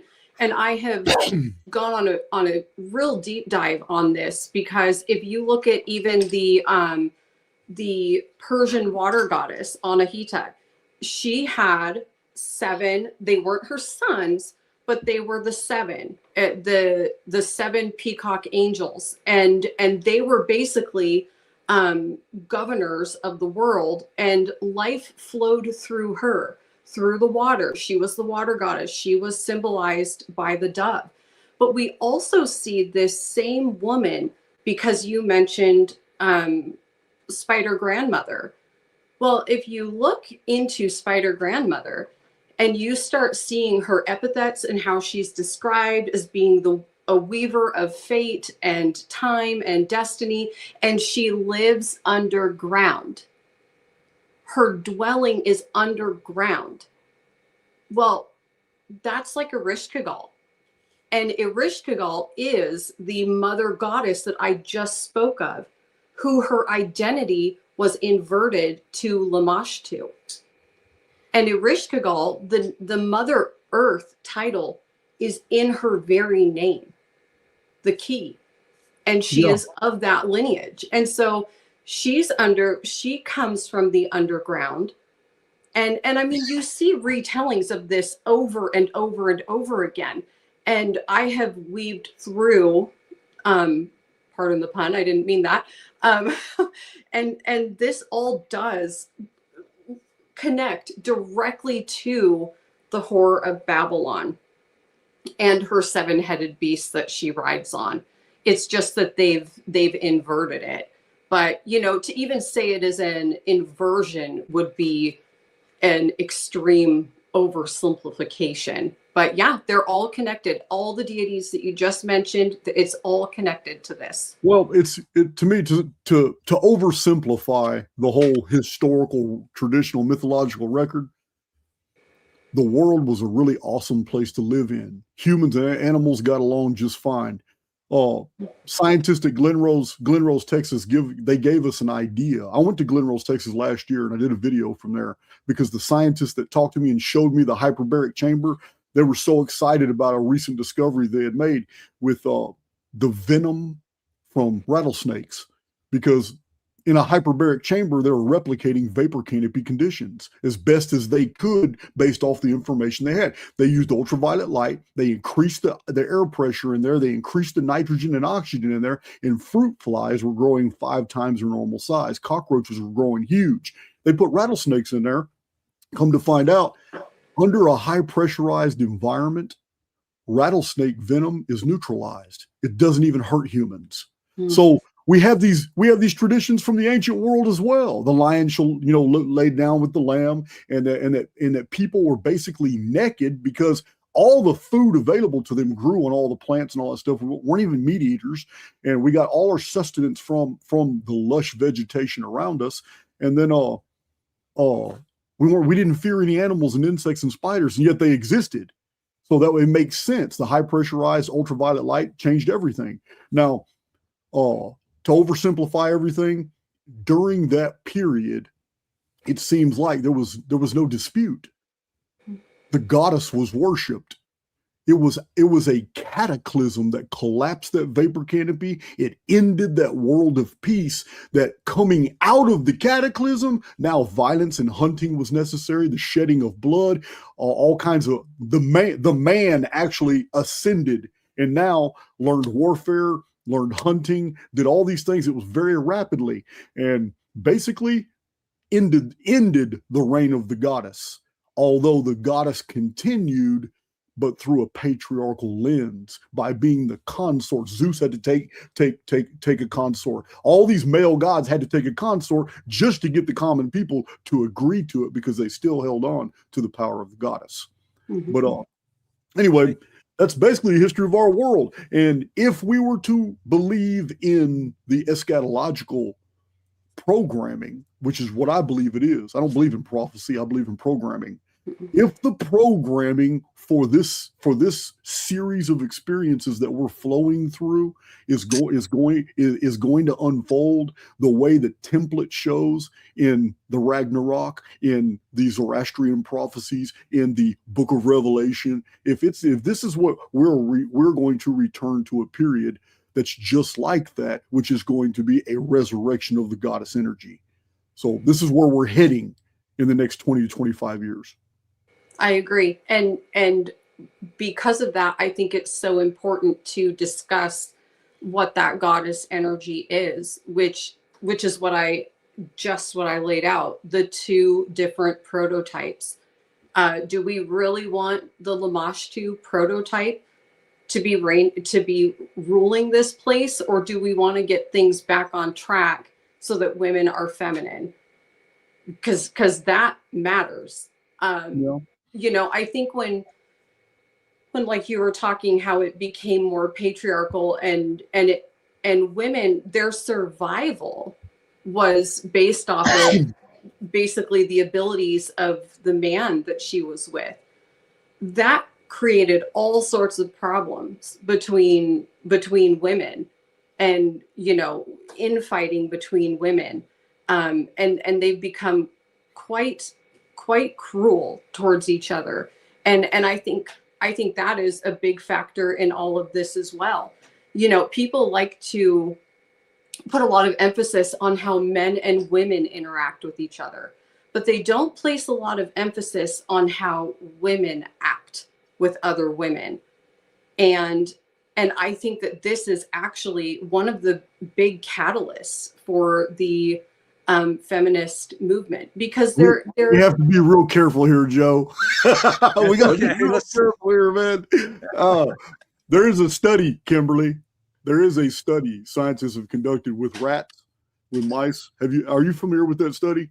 Oh, the beautiful mice. Is it when after a while their social structure collapsed and they began killing each other? I've read that study so many times, and my God, are we just mice or what? Yeah, yeah, pretty much. But I mean, it's true though, and women become very aggressive with one another, and I think it's just, there is part of this that is ingrained in us, because we think of, if we can be attractive and attract men, that us and our children will survive, because that has been kind of programmed into us. But in a decadent society, see, in harder times, there isn't as much time to ruminate on these things as where in more decadent times there are. And so we still have these notions that are kind of hardwired into our heads, but it becomes more of a social war than anything that's actually based in reality, because women don't need men to hunt and build a roof over their head. But women are very nasty to one another. And I do think that a lot of the really nasty women that are quite mean and hostile to men, they're also quite mean and hostile to women. And that's the thing that a lot of men don't see. And how would you? You know, it's not the perspective that you're living or coming from. You wouldn't see it. But they are quite hostile and nasty towards women as well. And they do a very good job of putting themselves in places of power. Mm-hmm. You know, you guys just reminded me of the great Joseph Campbell. I don't know if you guys remember the great professor, Joseph Campbell.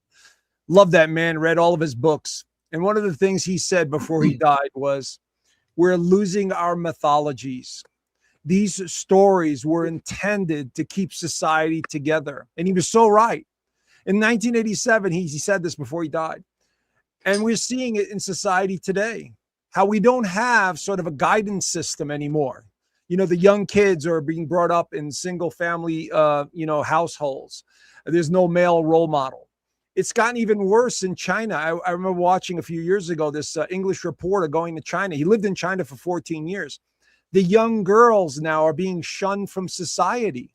They're literally going out into the woods because they don't have a job, they don't have a partner, they don't fit in anymore. You know, this is just an example of what's happening to China. China's terrible. China, they don't believe they have 1 billion people. There's too many Chinese. There's too many researchers coming out of China now telling us that whole population deal is a lie. There may be at most 400 million people in China. Right, and I would believe that, because we've been lied to about everything. But what I'm saying is look at certain cultures and how the dynamics are changing. Like China, for example, and the young people are not going to reproduce. They really don't want to reproduce. These young women are actually literally shunned from society. Then you go into, let's say, the Muslim culture. They are reproducing like rabbits. You talk to many Muslim families, they are just having 6 and 7 and 8 children. The same with some of these Jewish families, the Hasidic Jews, and some of these Middle Eastern countries. I saw that statistic earlier. Yeah. The Jews, Islam, and a few African cultures are the only ones actually increasing or stabilized in their reproduction rates, while everybody else is going down fast. Exactly. So we're seeing how, certain populations are going to continue to grow. Now, I brought this up to Kim a few weeks back about, I'm noticing a trend, with a lot of celebrities and some of the people I know that have had children, they're all female. They're, like my one guy that I know, he's got 5 girls, and he's a pretty masculine guy. And I'm saying, wait a minute, maybe they're altering the genetics here with whatever they're ingesting or whatever food they're creating and that they're eating. And maybe, just maybe, these psychopath elite that are building these underground bunkers, right, are going to be mating with a lot of these women that are produced or created now in the next 15, 20 years or so. And I said this to Kim, and it made a lot of sense. It was kind of an epiphany, and I'm just tossing it out there as a possibility that maybe a lot of the children that are being born today are female in nature. I mean, I've noticed that trend. Maybe you have. I don't know if you've noticed it, Jason or Kim. Have you noticed it in your area? But I'm noticing it in celebrities. I'm noticing it, who's actually having children and what genders they are. Not, does that make sense? I mean, I haven't seen if there's more females being born, but I was kind of the opinion that there was always been 2 to 4% more females born every generation than males. Okay. There is. And I live in a state that is quite quite progressive. So nobody's having babies here. Well, yeah. So Except the people that get to come here from other countries. They're having lots of babies, but that's about it here. So there's I think it was Chase Hughes. I was listening to, I like Chase Hughes, even though I know he's got a background in intelligence. He knows way too much about the intelligence community, but I'm cool with listening to him. Mm-hmm. I believe it was Chase Hughes talking to somebody, and they were talking about population. And the thing that really stood out to me was either Chase or who he was talking to says it really doesn't matter if any one demographic is multiplying rapidly against all the others. It doesn't really even matter, because if there is a true systemic reset that even retards worldwide development for just a few years, that advantage is almost immediately gone. He said every population is only as good as the environment that can sustain it.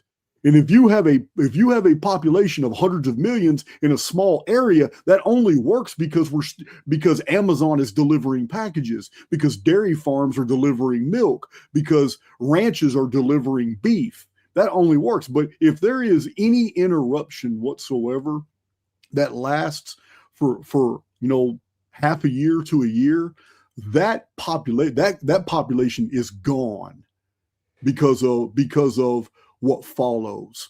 And it was the picture that was very similar to what I've been telling my community for years about William Johnstone's Out of the Ashes series, where he spent 35 books explaining what's going to happen in a total systemic reset, how fast resources disappear, and then I want to get real dark in here, but it's what humans begin doing to each other, and how about 30% of the population unable to access pharmaceuticals, unable, all these people in these hospitals and the population just within 6 weeks, it goes down critically, but it will always stabilize. Every area of the world's population will stabilize to what the land can sustain for that small area, for those people. So if human populations go by geography and what is on that geography available to them, the one area of the world that will see the greatest population loss is the Middle East. Nothing grows there. Interesting.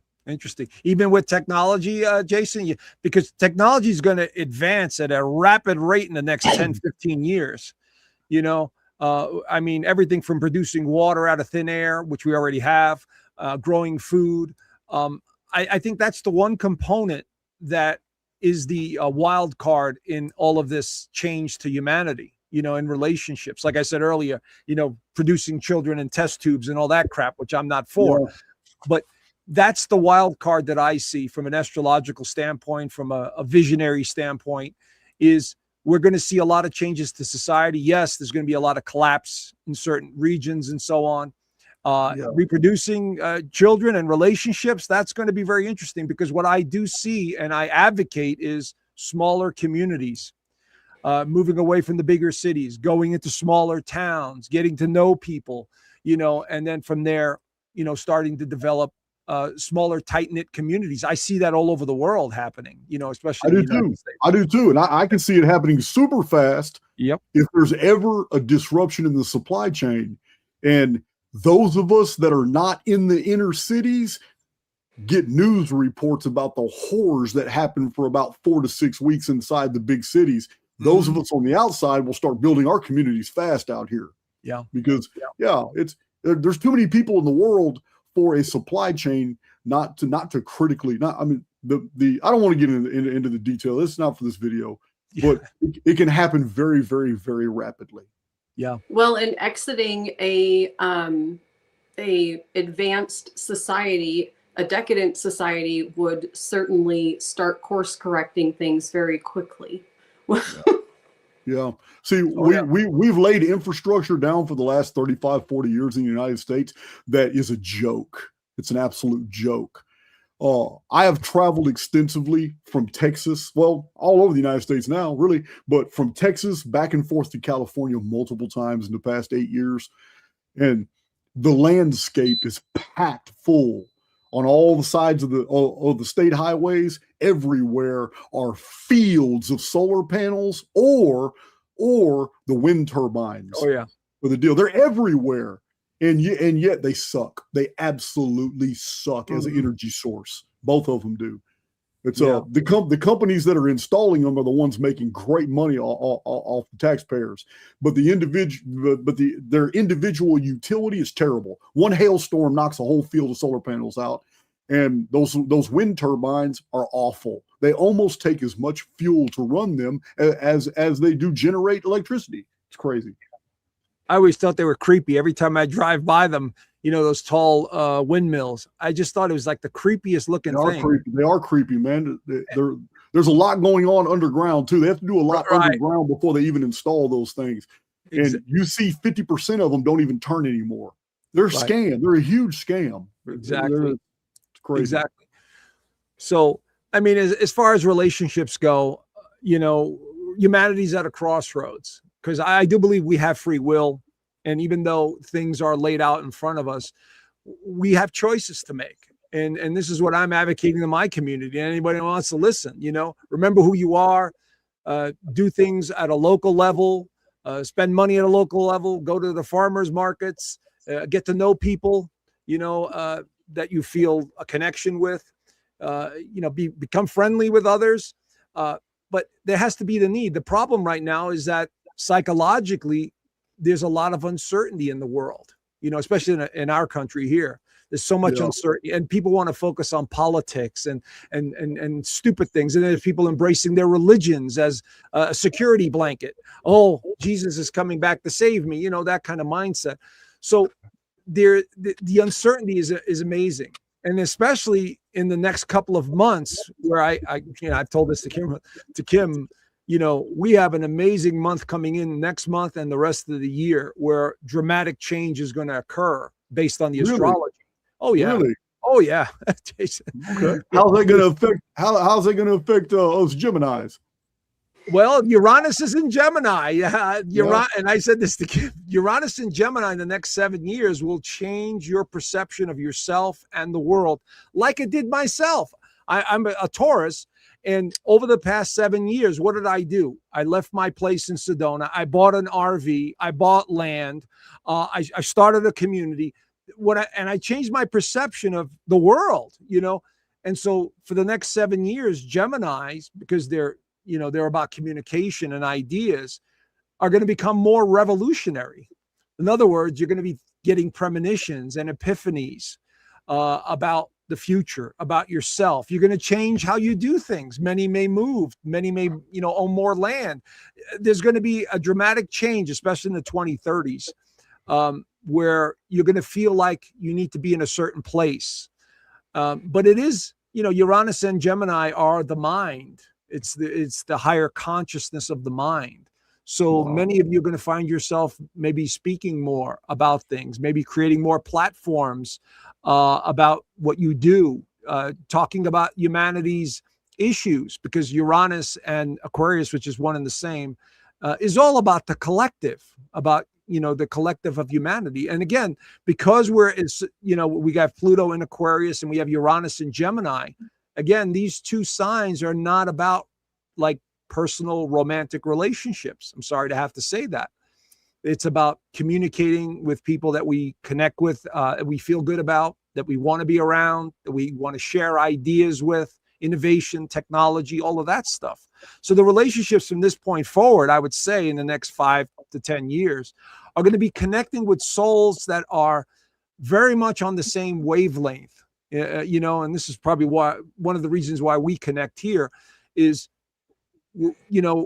we see things very similar. Maybe we tweak a few things, we understand a few things, and we're slowly pushing away from things and people that don't belong in our lives anymore. There's a stripping away that's taking place here, guys. I mean, I can't have conversation. What's that? I believe it. 100% I believe it. And I want to reinforce something that I've always said among my community is that as dark as some of the presentations go and the information that is conveyed, I'm always only talking about the collective, because I am a believer that we're not here to change the world. It is a fixed construct. We're here to change our world. And that includes as many people as that want to participate. We can, this is such a beautiful, magical medium that no matter who put the negative routines and protocols and whatever this experience is, this predator versus prey ecosphere, whoever designed all this, it still has the architecture of genius inlaid in it, to where an individual soul can build their own insular world and be immune from everything the construct suffers. Mm-hmm. We've seen evidence of this over and over and over. And when souls are working together, they can build fantastic worlds that are totally immune. I mean, even in World War II was terrible. But it's so terrible in our minds because we were given the information from first and secondhand sources of what was experienced. But what a lot of people don't realize is there's whole communities and cities all throughout Europe in World War II that never saw a day of fighting. They weren't participants. They weren't in it. No mobile, no armored columns passed through their villages and towns. And every period of human history is the exact same way. No matter what's going on in the world, there are always communities that not only survive untouched, but they thrive. And it's these communities that are literally the foundation for the world that follows. Every time. I agree. I totally agree. So, but, well, go ahead. Go ahead. Oh, and I do agree with your assessment on Geminis. I actually started my Substack because of Astrologer Joe, because he was like, you've got to get your work out there. You've got to get your work out there. I'm like, well, how about I just give it to someone like Jason and he can sift through it. And he was like, no, you got to get out there. You got to get public. And I'm like, okay, well, I'll just do a Substack, but I'm never going to go on YouTube. I'm never going to do anything. Right. And here I am. Okay. In the month of Gemini, as a Gemini on YouTube, on a very large channel on YouTube. So, if you ever start your own channel, you're going to talk about this stuff. I'm pretty sure that a lot of people will join it. Because does that sound familiar, Kim? Yeah, maybe. I mean, all it would take is for you to put 3 or 4 videos out concerning, different aspects of your research, and you would go on Joe's channel, and then you would come on my channel, and the next thing you know, you got your own community and other channels. Well, I have a long list of people that would have you on their channel. I have a long list of people that love to podcast, and they're always looking for guests. I do have a very interesting, because you have, like, to just get off topic for just a moment. You have talked about Jesus being basically a literary invention. And I showed that to be true with the oldest texts that we have available to us. So we could ramble about that for hours. Man, yeah, Kim, I backed off. If you haven't noticed in the past, 10 months, I haven't done any of those videos. I mean, it's so offensive to the community, but I can literally go through the entire gospel in the Egyptian Book of the Dead, and then just the following papyri. Almost all these quotes, things Jesus said, and people get offended by that. They really want to. I believe that the words of Jesus are absolutely divine and spiritual, and that's the point. But it was literary; it was never literal. Yeah. And people just get offended. People on X talk bad to me when I start talking about Jesus. Like, man, you know what? I'm just gonna leave it alone for a while. Well, if you think about it, he really is.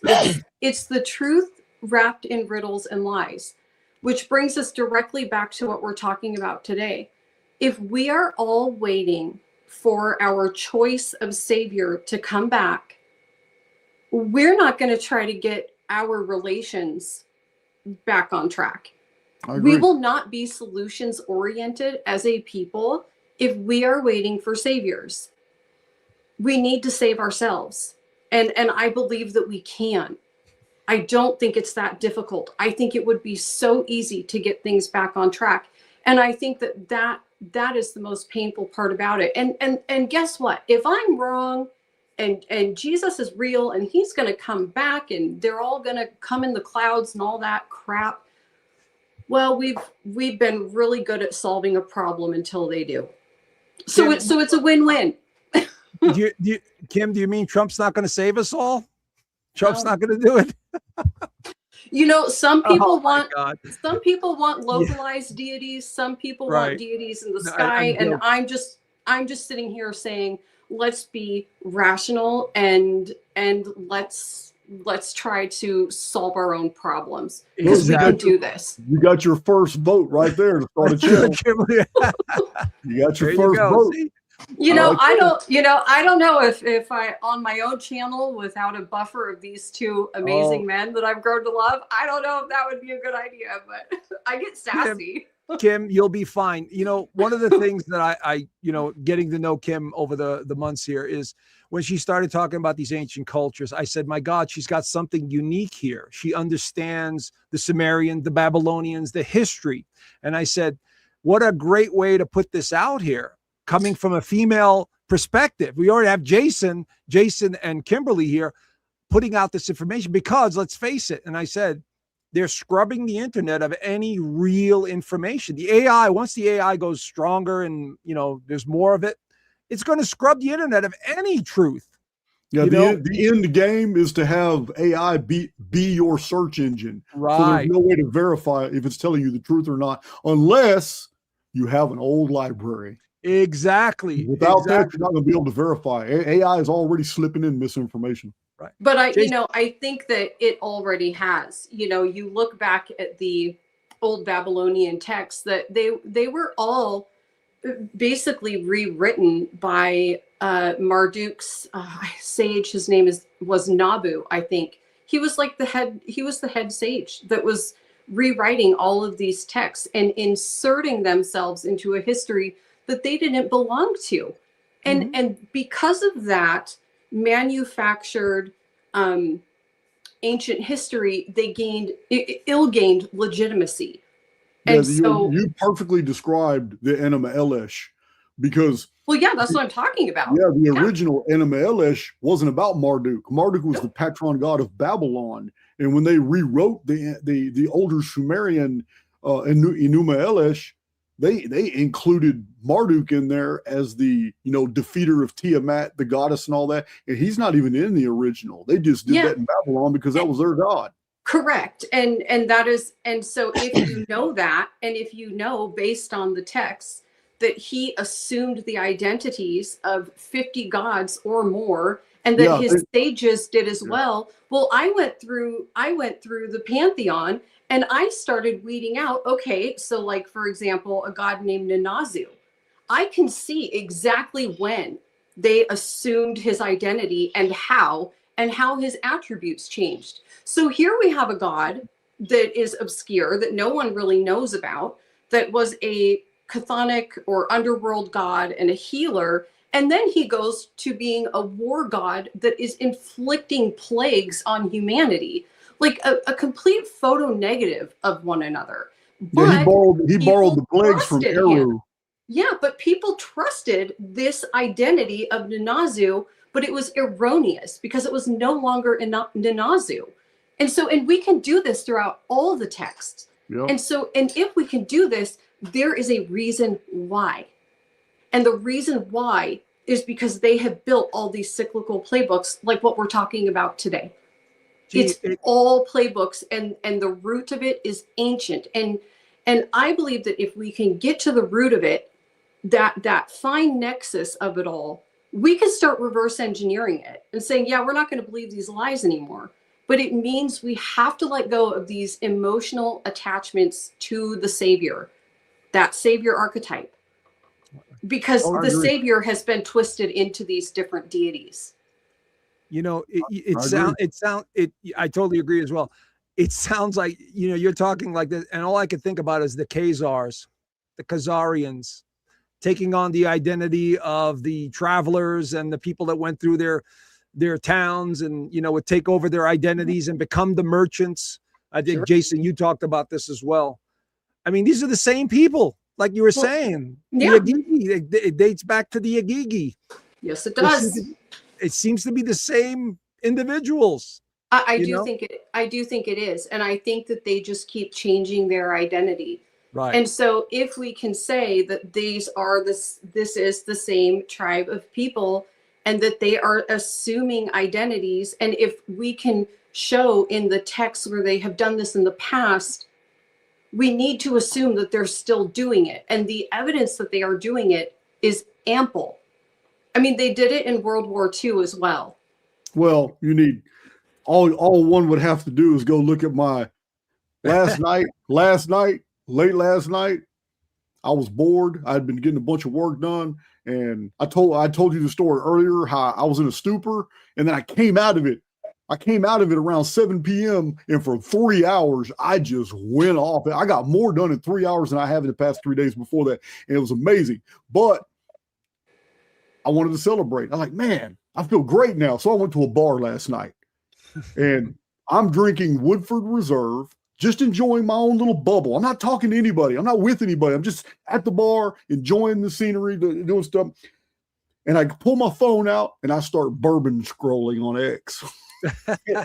And I unleashed so many posts, and all I talked about was the name Steelers. That's all I did.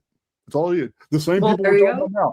That's all I did. I woke up this morning before this video. I opened up my X account and I'm locked out of it. I've got to verify my identity to get back in. They wanted to make sure I'm the one that actually said all that shit. So I had to go through all the verification process. But if you go on my X feed right now, you'll see everything I posted last night at the bar. I didn't lie about anything. I told the absolute truth. I may have told a little bit too much truth because they locked me out of my account until I verified my identity. So what you're saying is I shouldn't actually get a life and leave my house and go out and drink and then post on social media because don't bourbon scroll. Listen, I don't have any filters. And I bourbon scroll. I don't either. You know what? If it's on my heart and mind, it's coming out on that phone. Yeah. Nice. Same. And I don't need booze to do it. All right. Well, booze is just the fun part, but I don't need the booze to do it. No, I'm very tame. I keep it down on YouTube. I do talk about the Jewish control structure. Mm-hmm. I talk about it openly because they don't fear it anymore. They don't care about us talking about it. They have literally done exactly what they told us they were going to do in the protocols of the learned elders of Zion. They mapped out the future. They told us this is the design. Then they in the New York Times, they put it out that this is a false document. It's not real, but 60 years later, it was a prophecy. It came to pass exactly the way they said. They are genius at what they do. I'm always giving them credit on social media. I say, you guys took over the world. I says, you did everything that you promised to do. Yeah. And I'm going to keep talking about it because you evidently it's okay. And I haven't been quiet about it, but I do tone it down on YouTube. But on X, I give you guys the business. And in Underground, I really give you the business. Well, they operate on contract law, basically. Yeah, people absolutely. think it's predictive programming. It's like, no, it's not predictive programming. It is the core tenets of contract law. If you don't say, I will not do this, I refuse, it's tacit agreements. And society tacit agrees with this agenda. Yep. And so, they feel like they are morally in the clear. And that is how they conduct themselves. And what's the worst that's going to happen? They're going to get caught and they're going to change their identity anyways. Well, I in the past 6 months, I've been laughing it off too about people being worried about these people. I'm not worried about them because the entire history of the world shows that they have always overreached. They always assumed they were at that point where they were going to enslave the entire world. And then they got kicked out of the 108th country.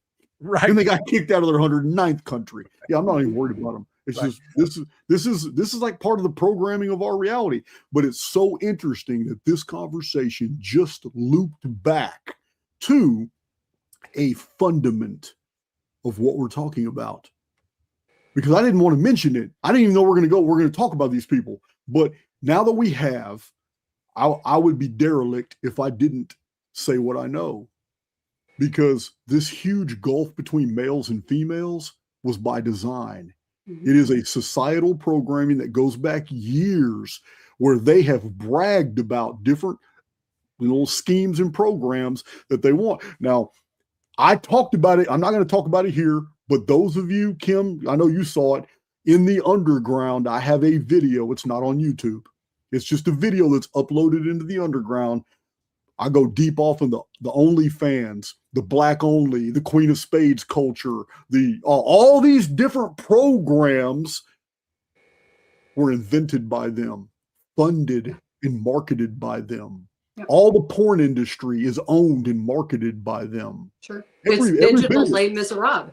Yeah, so I just wanted to make that point. We go into detail in that video on the underground, but here, suffice it to be known that this great rift between men and women was by design, and it's long-term programming. It is to hurt, it is to injure culture, and it's worked. It's worked 100%. Yes, it has. But I think we still have, we still have a lot of farmers out there and a lot of conservative folks, in this country that see through it, and they're doing their best to get by. And so I think one of the best things we could do is get off the financial system that enslaves us, through debt. That was one of the conclusions I came to years ago, no more debt, because how are they also controlling society? Through the monetary system. Let's face it. So the further you could get away from that monetary system and their banking and whatever else they put out there, the better we all are. So I think that's going to help relationships, because now people are coming together for different reasons, not just survival, but the same mindset. I'm of the mind that they're already going to do that for you. And what I mean is the three of us on screen are just three souls. The problem is more prolific. We're unable to deal with it. It is systemic. Everybody in the chat, if everybody in the chat and the three of us put our resources together, we couldn't knock a dent in the system. The system is too pervasive. It's too powerful. But I think these things are going to be solved for us, because our controllers, the controllers of society, they already know where we're heading. They already know that everybody under 30 years old pretty much represents a generation that's childless. You understand? Children are extreme minority in this generation. Also, they almost have no incomes. Most of them are still living in some way off of family income, or living with family. It's terrible. So I don't think it's going to continue. I think they're going to offer something like Elon Musk has mentioned many times,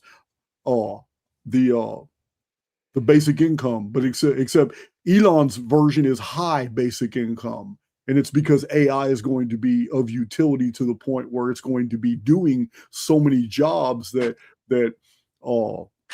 people are going to be living a hobby type lifestyle, because nothing you do is really going to contribute to society. Everything else is already taken care of.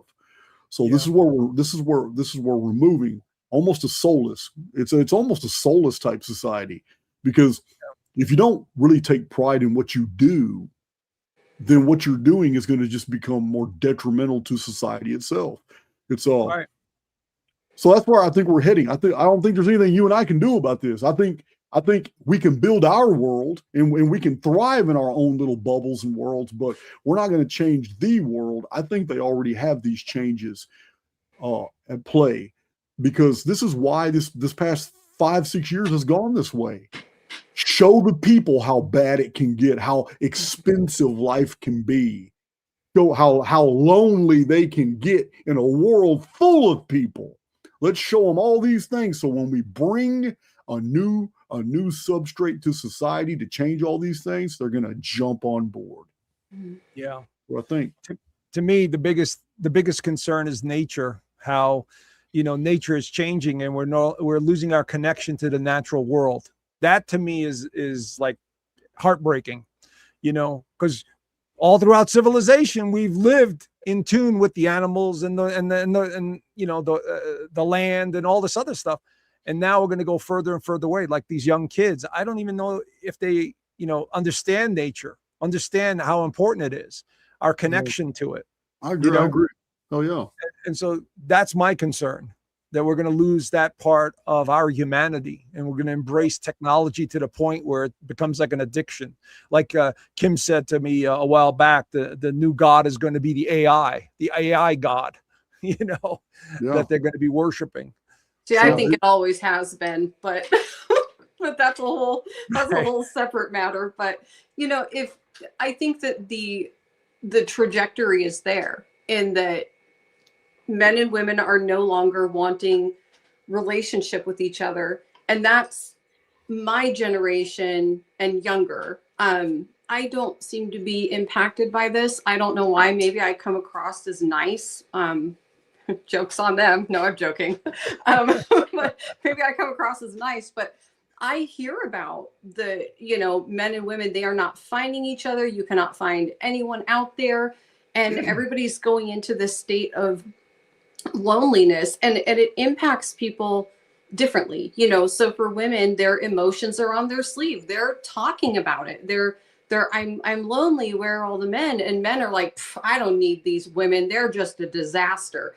And so it's manifesting through the different, the woman's biological brain versus the man's, but the message is the same. Now take that trajectory, and what happens with these kids that, they're 5, 6 years old, and they're no longer connecting with their parents or their siblings or their friends because they're sitting on Minecraft all day, or they're sucked into TikTok or whatever. And that's not to say that, like I have a son that is 8, and he plays Minecraft sometimes, but I also take him roller skating for 6 hours a week. I'm also giving him all these opportunities to connect with other kids and to have relationships. But a lot of kids, that isn't happening because people are so overwhelmed. It's escapism. And so, we're at a point in our generations where men and women are not interacting, but women and men are still interacting with each other. The trajectory is, if we have gotten acclimated to that, the next generations to follow will be completely isolated and they won't be interacting with anyone. I agree. Yeah. I agree. I want to comment. I took his comment off the screen because we went in another direction, but I'll just comment that what he's saying is absolutely true. Despite what I had just said, what I expect to happen, he's literally telling the truth that the high basic income, the high income that not Tesla, but Elon Musk is talking about isn't going to happen. I'm going to agree with him in the present context. Where I'm going to disagree with that statement is universal high income is very possible if the population is significantly reduced. Mm-hmm. So what's not true now could very well be true 15 years from now. Sure, absolutely. Mm-hmm. Well, I just advocate get back to the natural world as much as possible. However you can. And I'm living that right now, because I was brought up in a major city, and all I knew was concrete, the concrete jungle. And as I've gotten older, that's all I want is nature. Give me a nice. Where do you live, Joe? Where are you at? I'm in northern Arizona. I love Arizona. New Mexico and Arizona to me has always been magical. I love that open landscape with mountains, and the only forests are on the alpine regions, on top of the mountains. Well, if you ever make your way through here, I'll take you through some of these parts. But I need to, because I do pass through, because when I go to California, I'm always going in the van. I'm always passing through Arizona and New Mexico. But this is northern Arizona, which is totally different. Like Sholo, Flagstaff, Alpine. These regions all have high mountains, 7,000-8,000 feet. And they're small, but still beautiful. And I'm not that far away from one. Right down the road here, there's a 7,000-foot elevation with a lake. And by the way, I'm taking my kayak out sometime in the next couple of weeks to get back out on there. My point being is I enjoy nature because it gives me a sense of centering myself, and that's what I advocate to anybody. The more you are in tune with nature within yourself, you basically start to see and sense things. You start to align with everything as opposed to overthinking everything, because it's easy to do these days, just overthink about everything. So as far as relationships go, I've always known when I got married and I had several serious girlfriends. I've always known. I just, when I met that one person, I just knew there was something about that individual that I needed to connect with. There's a knowing that happens when we meet the people that we need to be around, whether it's romantic, friendship, whatever. And so we have to learn to trust that spidey sense that we all have. So, awesome. But I'm gonna interrupt real quick. Yeah, I'm gonna leave you two to it. I'll be back in a minute. But 3 cups of coffee is happening. Happening. That's okay. I totally understand. But Kim, I think from this point forward, your information, the information that you put out on Substack is very valuable, and I think everyone should check it out. You want to tell people your Substack name there? Yes. So on Substack, I am Morgan and the Muted Crown, where it is basically a reference for the parts of our history that were muted. And, I find that my biggest frustration when people are researching ancient history is they're either coming from a place of emotional needs and they're trying to create something to help them, or they want to turn it into a sci-fi. And I'm like, give me the facts, just the facts. I do try to weave it together in a way that is readable.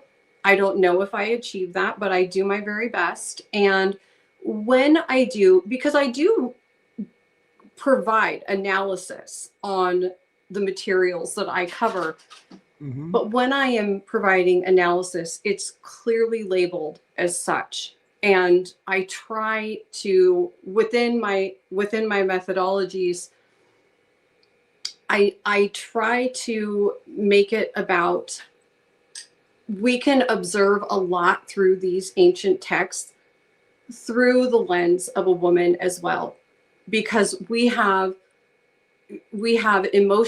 pick up on emotional clues and dynamics between parties in a way that men don't always do, and which is fine, because that's this is a feminine approach to it. So I try to take that angle. I try to show my sources. I try to say, if this is my analysis, this is where the information that I'm getting it comes from, and I dissect things from trying to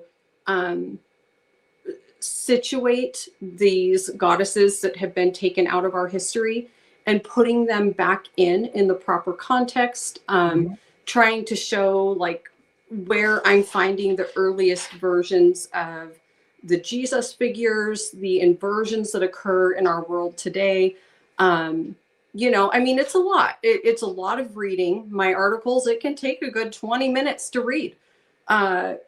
It's not for everyone, but I put 100% of what I have into it because, like I said in the beginning, I feel like I was born with this guiding star, this due north. Like, I knew that something about our reality was wrong. And I didn't have the sophistication in my thinking when I was a child to know what it was. But I've just kind of always been on this path. And so that's what my Substack is about. Yeah, no, your writing is fantastic. I enjoy reading them. It's just great information and it's very valuable.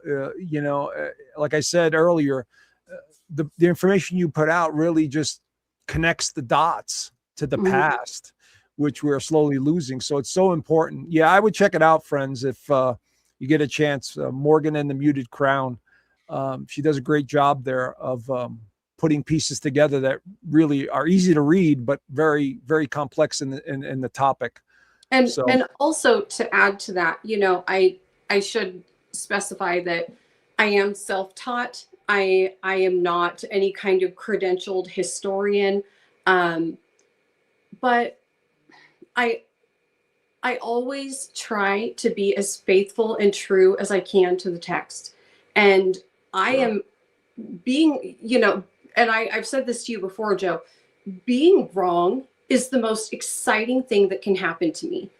If I'm researching and I think that I've got something figured out, and then I come into contact with new information that throws a wrench in it, that's the coolest thing that can happen to me in a day, is because then I'm that much closer. Yeah, I was wrong. Yeah, I'm going to have to readdress some things, but now I'm even closer. And so, yeah, I just put it out there as it comes. Yeah. You have to protect yourself too, Kim. Let me explain. Someone's podcast, the presentation they do live is never equal to their published material. Mm-hmm. So you're going to come across this a lot when you're criticized by the public. Yeah, this has happened to me many times. If I'm doing a 3.5-hour dissertation straight out of my head, I'm going to make mistakes about what a certain text say. I may misquote it. It could have been Aristophanes and not Eratosthenes. You understand? I do, yes. When you're doing this, but when you look in the published books with the bibliographies, all the facts are laid out just fine. But your critics won't do that. What they'll do, what they do with me, is they'll isolate a clip from one of my videos where I'm in freestyle mode. You know what I mean? This is not my research. This is my conveyance. But this is what they attach to. That's why I hardly ever pay attention to any of this, but they do. You understand that it's a real big deal for them to catch you to misstep. So you just can't let it affect you. That's why I'm really good at deflecting that shit away from me. I just don't care, because in one of my presentations I may drop 100 different historical texts. I may cite 20 different authors, and because it's a verbal conveyance, you're going to get things wrong every once in a while. So if you start doing a YouTube channel, that type of criticism should be ignored. Yeah, it should be ignored. If they're not willing to read your published material and critique it, they should never say about what you misstep in it. And I'm pretty sure you've done the same thing. It's happened to you too. Oh, Joe. Yeah. Oh my God. I tell Kim how many comments I got to remove because they're so stupid. Yeah. Well, it's easy to sit back and criticize, but it's like, right. I would challenge any of the critiquers to start trying to say all of these ancient names that you don't even know if you're pronouncing them right. And to start rattling off all these different names and to try to get it all straight, and especially because a lot of these gods and goddesses, they're actually titles. And so, it is clear as mud most of the time, which can be quite the burden when trying to present the information, and that's, I'd like to see them try. Yeah. Go ahead, guys. Yeah, man. So this has been an awesome conversation. I'm 2 hours and 40 minutes. This is almost like an archaics presentation. Yeah. Not a podcast. I normally go I 3 hours. I kind of forgot that we were even on YouTube. I was just talking to two guys that I just think are the best. And so, yeah, I forgot that there was even an audience, which is probably a good thing. Oh, there's gonna be so many people blowing up my email, asking for your email after this. I promise you. Yeah, there is. No, this is great. So in the underground, I do have a darker presentation over this phenomena. It's not for everybody. And I'm going to wait a couple days because a lot more people are going to watch this. And then I'm going to release a 1 hour long video. I've already got it put together. I almost used part of it for the intro here, but these are the clips that I have harvested over the past week on this very topic that covers everything that we just discussed in this video from all different perspectives. I've got clips from all over the world, from therapists, sociologists, people just pouring their heart out, from government statisticians that are telling us the actual numbers of the decline. Everything we've talked about, you're going to see in an hour presentation, but it's not from me. This is from the actual data that's in the field. I've already put the video together. So interesting. I'm just going to wait a couple days to upload it to YouTube because there's going to be. I like doing the Friday podcast, Joe, because a lot of people are in the live chat. But man, all Saturday and all Sunday, this video is gonna get a bunch of traction. So around Sunday or Monday, I'll release the other video, and you guys can see for yourself what all these experts and all these people are saying about this topic. Awesome. No, I appreciate it. No, this is great.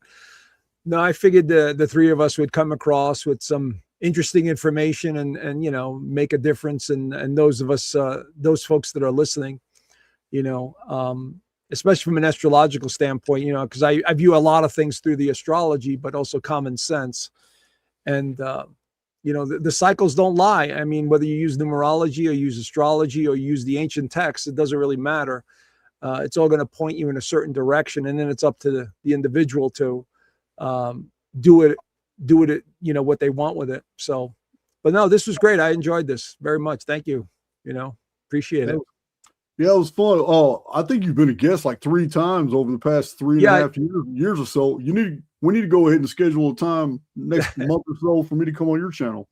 Okay. Sounds good. I think my members would love having you. I mean, I've mentioned you so many times.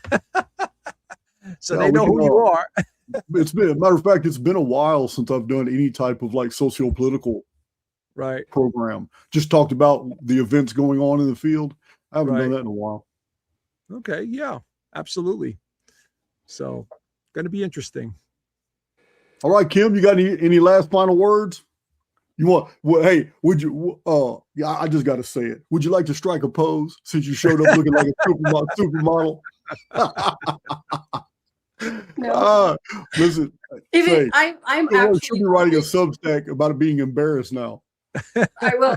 Well, you know what? I knew coming on here, I'm like, he's going to give me shit. He's going to, I know he is. He's not going to be able to help it. But I'm always kind of extra. I love being a woman. I love doing my hair and makeup. And, I hear you talk about like the vapor canopy and we won't be able to wear high heels and look nice. And I'm like, ugh, I don't want to do that. Yeah. So I'm just living it up. I'm living it up being a woman while I'm still have any semblance of attractiveness because I'm old. All right. You're not old. You're the youngest one here. Yeah. Exactly. So exactly. I think that's it for me. I've run my mouth quite enough. Awesome. This is great. All right. So Kim, my moderators have been putting Kim's Substack in the chat. Most of all of you know Astrologer Joe. After the show, I will put both of those links in the description box and in the pinned comment. So that about sums it up. That about sums it up. All right. Well, thank you guys. It was a great time being here with you both. I enjoyed it as well. Thank you, Jason and Kimberly. Fantastic. All right. I will talk to you guys later. I'm going to get y'all backstage, and I'll always have an outro song I'm going to play. I just haven't chosen which one it is yet. I think it's going to be inspirational this time. Well, I'll hear you guys later. All right. Bye. All right. So let's go ahead and get our outro song together. And 2 days from now, I will most certainly upload that other video for you guys. It's very informative. But that was a great chat. Absolutely great chat. I'm glad we didn't go dark. Let's see here. Live video clips. Yeah, man. It's been a while.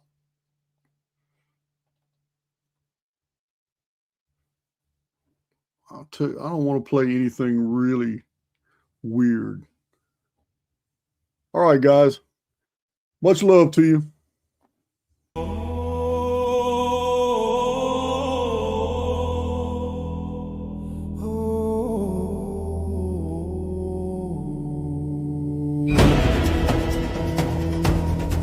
Oversoul awakened, in the shadows we rise, simulacrum shatters, echoes of the wise.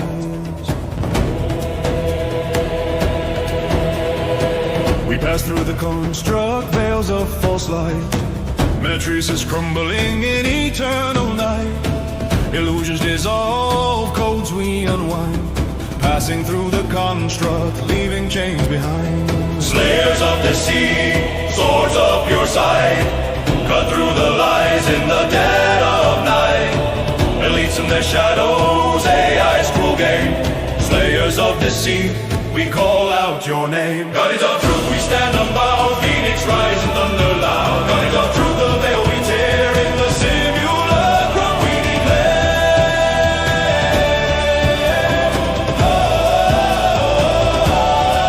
Break free or die trying, cycles we defy. Reincarnate no more under false sky. Hologram prisons, we shatter the dome. Break free or die trying, calling spirit home. Armor of the oversoul, shield of immortal fire. Deity dismembered, now we conspire. Against the demiurge, our essence gleams. Armor of the oversoul, redeeming dreams. Guardians of the truth, we stand unbowed. Phoenix rises in thunder loud. Guardians of the truth, the veil we tear in the simulacrum we declare.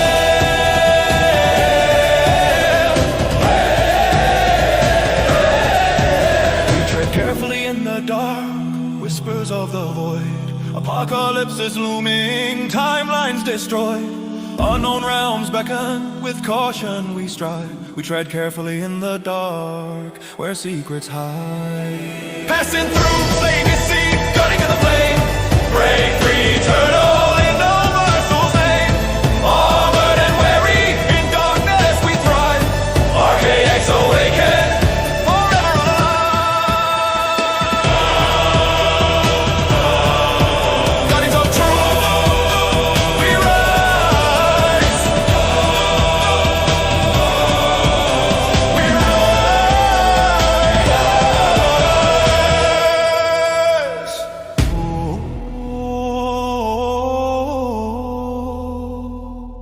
We rise.